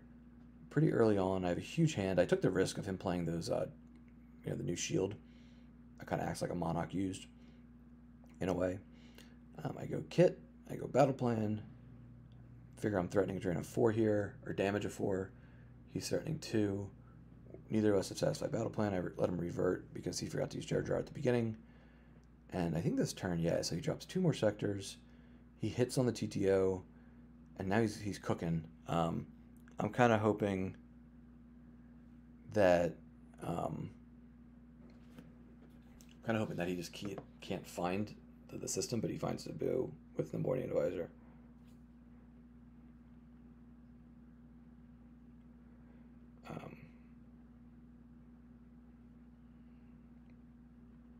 He plays Tarkin's Orders, which is a card I definitely want to grab so he doesn't keep canceling my drains, because again, I need to be able to get through damage here. Sorry, I respond to something. I don't want him to be able to satisfy battle plans. That's where play. Let me pause for a second, catch up. So he plays Tarkin's Orders. I grab it. I just cycle Louisa. My hand size is pretty big. I'm just looking for ways to contest him in space, I guess, and ways to find, you know, characters to beat him off the ground, if and when he does. He tosses artillery from hand. That's interesting. So yeah, I find Mace Windu's lightsaber, but I don't know if Mace losing some of my ground forces. I'm not really sure exactly. I think I was pleasantly surprised not to see too many EPPs. He's going to play control set for stun against Amidala, which I think was... So he thought he hit it, but they get old, they're tracking SV. And this is some of the reasons why I say, like, sometimes it's better just to hold, you know, marginally. You can play certain cards at certain points, but there's often more value holding them. Hold them for, like, a high leverage moment. So he plays a Dark Time for the Rebellion V, which is big. I can't grab that because I already grabbed Tarkin's Orders, but that's a card that would be pretty attractive to grab. So now, kind of backs against the wall here, and I'm just going to play Clash to just try to buy myself some time to get rid of his weapon. So I Clash Maul. And now Sidia, and he concedes here. So in all transparency, he said he had a call come up at work. So I asked Dan afterwards, because I was like, do you have Decree V in your deck? And he said no. So that's a point in my favor. So this was a pretty early, just turned 4. I asked him too, like, what was your plan here? Were you planning to move Sidious away so I don't counter beat him? Because I'm activating 14. I got some characters in hand here with Anakin, you know, Solo is just power. General Jar Jar, like, there's a way Rex could exclude somebody, but I can make it so that he's gonna have to have some, you know, do you want to exclude Anakin, who's gonna be adding to a Destiny, Ahsoka, who might be able to knock down his forfeit a bit. It could get a bit rough for him, but if you moved away to the hallway, Sidious, so then he's blocking my drain. Probably not going to pay 3 to drain 1 here, and he's just, you know, satisfying battle plan. That's where the Clash was kind of a desperation move. It wasn't. I just didn't want him to kill Amidala and really set me back. So it really would depend on what he was going to do. He told me he had Close Call V. He's only got 5 cards in hand, So I might not have been able to, it's tough to say if I would have been able to overflow Sidious or not. But I think that's kind of the key in this matchup is keeping them off the ground so they at least have to pay for their drains. Because there's no way that Rick's Royal Starship can blow up the Death Star too, because with armor, being a unique situation here with the Starfighter that has armor, it's going to get nailed on the movement destiny. So, at least I'm pretty sure, right? You gotta draw. And he had the effect, I know, floating around that makes it, you know, way less or whatever. Add maneuver if any 0. So, yeah. So that was that. That was game 11. I think it would have been, I don't think it would have been a grind. I think Dan said it was going to be a grind. I think it would have been the opposite. I think it would have been like a damage race. It probably would have been over pretty quickly, but there would have been like a couple inflection points of, you know, how's this going to play out and end. So yeah, so that was game 11. Close that one down. So now, final game, I draw Cedric, and this is going to be an interesting one. So this is WHAP versus Invasion. 10-1, trying to get through my games, getting paranoid that I'm going to have games to play at the end of the month. May was weird. I think a lot of people started off slow, coming off of April where there was no OCS. I shouldn't say a lot. Some people, you know, blazed through their games like Tom and Dylan and Coffee Pass, like the usuals. As I mentioned at the beginning of this, I guess part 1, I had a pretty busy first, 10 days in the month, so I didn't start until later. So Cedric here's got the Maul effect, not ideal,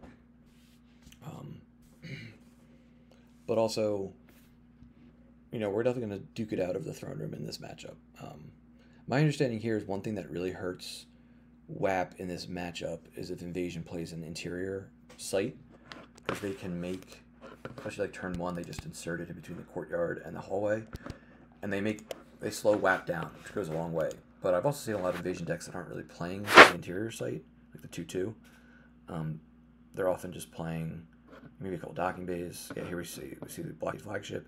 I think we saw the battleground docking bay in there for Theed Palace. Yeah, so he's going to deploy a site. He converts my throne room, so that's going to knock me down to only 7 force, which is not great.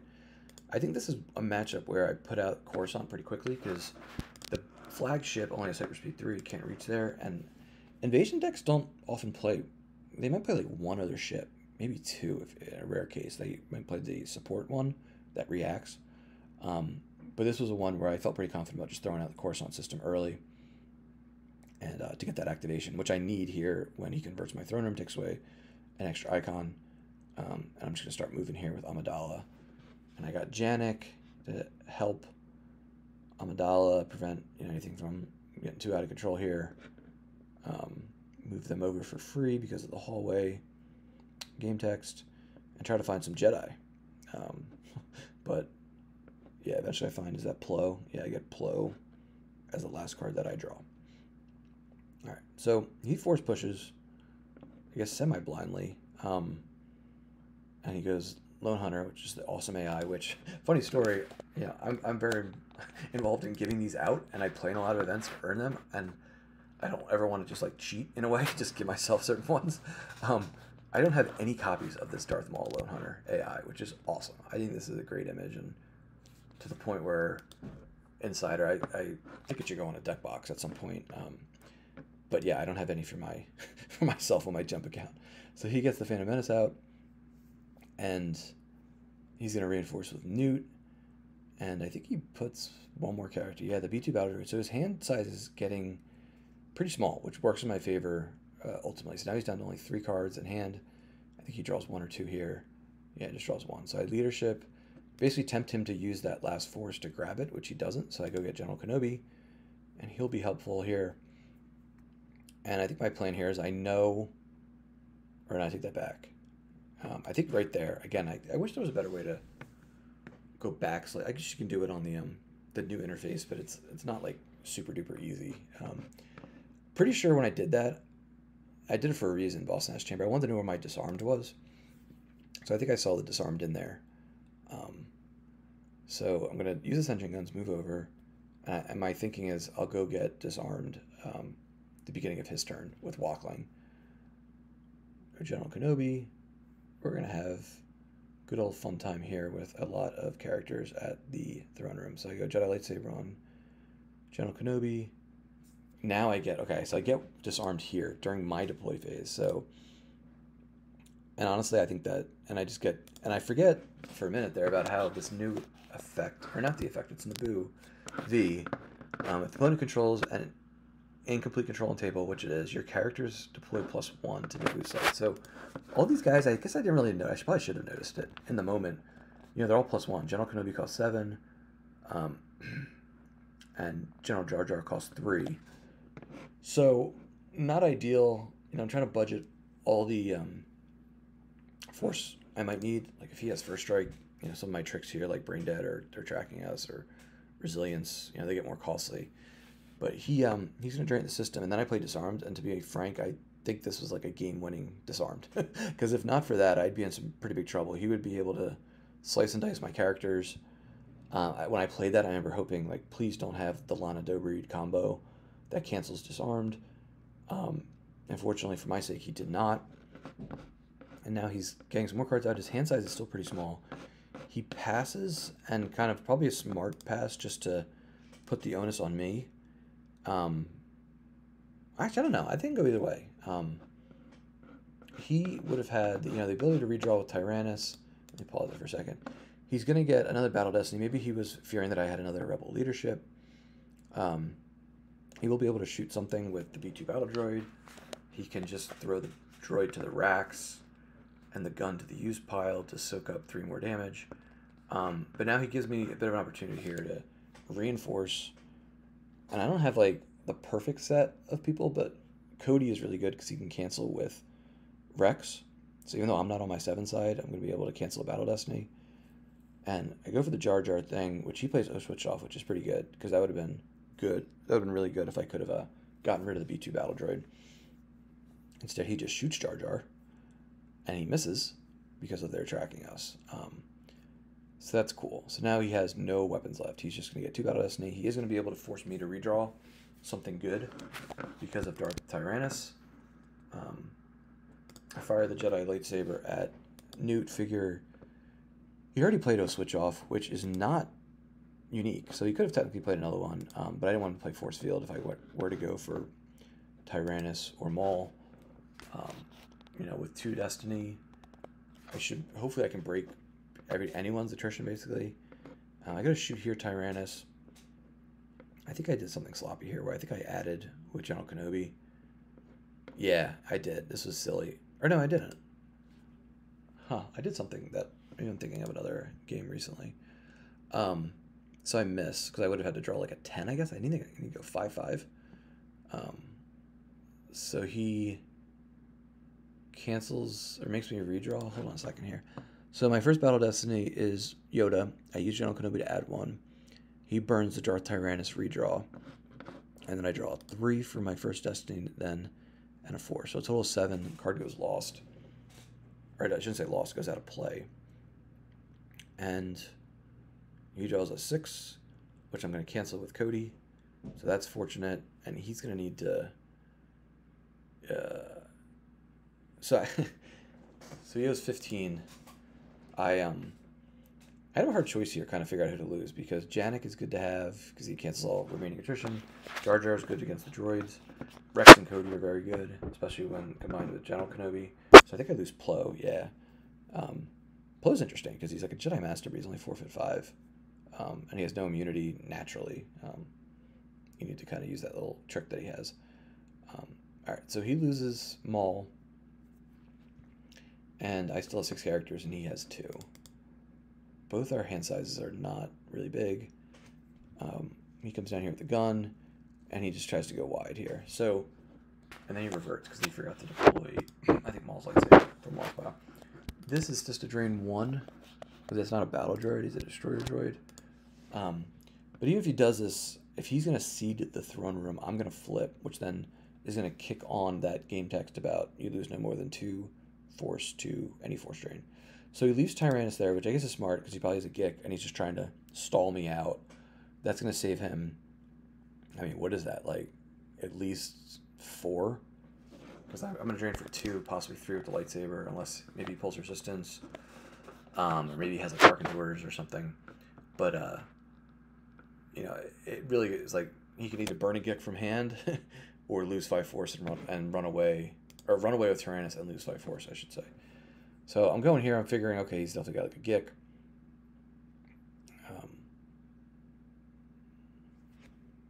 And he has, I think he's up a couple, I think, in life force, if I just do quick math here. So I'm like drawing really low, but I'm just going to keep hacking away. He makes Jedi Love go lost, might as well while he's still inside. Plays Gick. I grab it. So now I don't want him to be able to no escape it back. And then that would really help him go wide for the rest of the game now that I've kind of took my big shot and trying to overflow him. So I flip him back, so now he doesn't occupy a battleground system because the icons are canceled. Badly replenish my hand. Losing cards from reserve deck because I really like everything in my hand. And he has the no escape. So that was really good that I played, or that I grabbed his Gick. And now he's just figuring, okay, let me erase him. And he's going to play resistance. I think I think on my next turn, I think he forgets to. I offered him a revert, but he said, no, don't worry about it. So I drained for 3 here. Yeah, that's where he's like, oh, I should have played resistance. He has 2 more shields. And now I'm going down with, so here's Qui-Gon. He's cheap. He's only 6 force. And like him budget Qui-Gon here instead of like the other one, yeah, it saves me a force. Where force can be pretty precious, a lot of points in terms of, yeah, there's always stuff you want to use it for. So I figured he's not going to be able to hit Qui-Gon, or it's going to be very unlikely that he hits him, put it that way. And I can maybe get some overflow in here, especially because I can cancel his Destiny with my objective. So I hit P59, now he's 4-0, so now he's looking at least 2 overflow. Or I shouldn't say that, not at least. But I'm going to set up a high Destiny. I use Ascension Guns V to take the bad Destiny off the top, which is Tup. I think there's a 5 there. So now I'm at 11, and if he draws high, I cancel it, which I do. And he now owes me 7 overflow. So this was big in turning the tide of the game. He peels 7 cards. Battle Droid Blaster Rifle, Phantom Menace, Accelerate, Sniper Combo, another Accelerate, another Legion, and Masterful Move combo. So he now still doesn't have Battle Plan satisfied. Neither do I. He could pay 3 to drain for 2 at the courtyard, and he pings for 1. So he's doing 3 damage. I'm basically doing threatening 5 between my objective and, you know, draining for 3 at the throne room. So if he doesn't contest, I think it's going to be tough because now I have this pretty full hand. He's got a pretty small hand here, and I have a bunch of characters that I can keep throwing at his forces here, and try to take this one home. All right, so I got my drain of 3 in, chipping away here, starting to see the 11 and 1 come together, and Cedric then concedes on turn 6. So, yeah, so I finished 11 and 1. Like I said, it was kind of interesting to see this all come together because I definitely prepared less. It's ironic how it works. Prepared less for this month than before. So, but part of me, so the elephant in the room here, let me make this bigger, was my strength of schedule was like really low. I think now it's right around 31%, which I don't think I've ever had a SOS that low. So a few things I mentioned at the beginning, like just with being an advocate, like my Star Wars CCG time and having a job that's a lot more demanding than it used to be. Usually my OCS games, I kind of just approach like, all right, let me set the table up and go. And I don't even like looking at the lobby because then I'm going to start getting in my own head of, oh, who are these good players in the lobby? Do I want to put my table up? Do I want to play the game? And then I'm going to be hesitant to put the table up. So I just avoid it now. I just like throw it up, whatever happens, happens. And that's definitely how I played the first, 3 months of this year and how I did a lot of the months last year. Back in like 18, 19, I would get in my head about, oh, look at all these good players in the lobby. I don't want to lose. And I'd really stress over every single matchup and the blind table system. But, more recently, I'm just like, screw it. Let me just get my games in. But so, and then the second thing, I was like, wait, I didn't feel like the opponents that I played were like a 31% SOS. Like, I don't think, to be honest, like, I wasn't thinking like they're 60%. So I did like a little exercise of, all right, did I just catch some people on like off months? So that's where I did this. Some people might think I'm crazy, but let me go here. So I looked at all my opponents. Let's see if this is big. This is probably a... I looked at my opponents and their first couple months' performance and what they did in this month. So let me zoom in here. Let's see. I don't know if people could probably see that. So like Stimpy, who had some really good months, a really strong player. He beat me at Worlds. He does really well in the Avon 4 League. Like I think he had the worst month he's ever had. And he made like a joke about it, I think. And I don't mean this. I hope I'm not coming across like picking on people. I'm more or less, it's the opposite. I'm actually like, I think I got people on surprisingly like off months.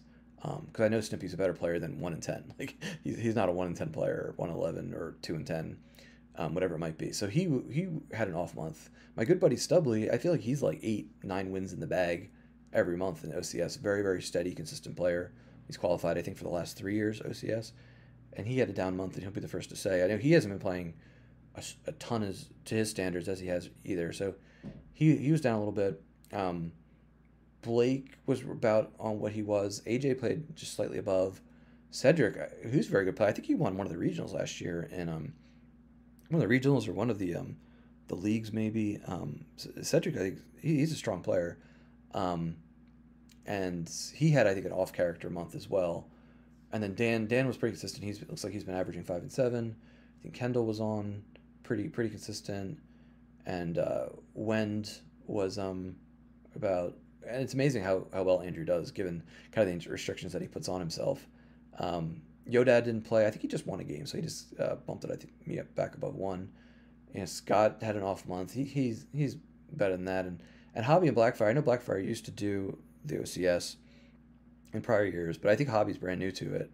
So again, part of me feels like a jerk. I hope I'm not coming across as picking on people. I'm more or less like, I feel like everyone here is either at or had like an off month, or something pretty close to what they have been.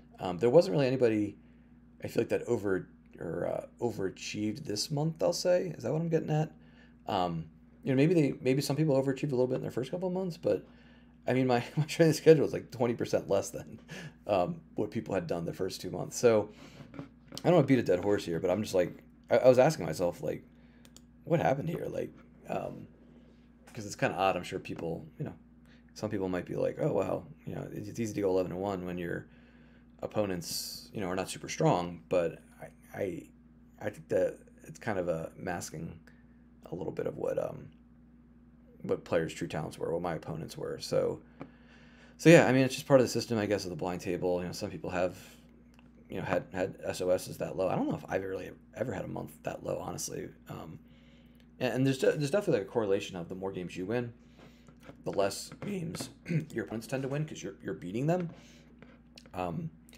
So yeah, so that's the report. Coming into this, so this is the Joe spreadsheet that he'll update. I was down here 15-9 coming into the month, but I was starting to think like, oh, what if someone like Worfs was making a great run? If Worfs jumped me, where would I have been at? And I was kind of doing the math of, okay, I probably would have still been, Kippa would be first in the full year at large bid.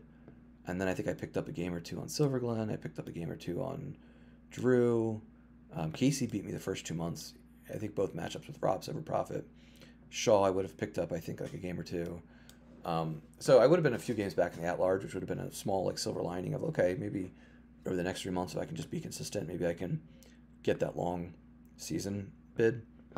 Tom qualified. He got the first season's at-large bid. Okay, so that is my 3-part tournament report for my May OCS run. So thanks to everyone who tuned in at any point, watched any of this.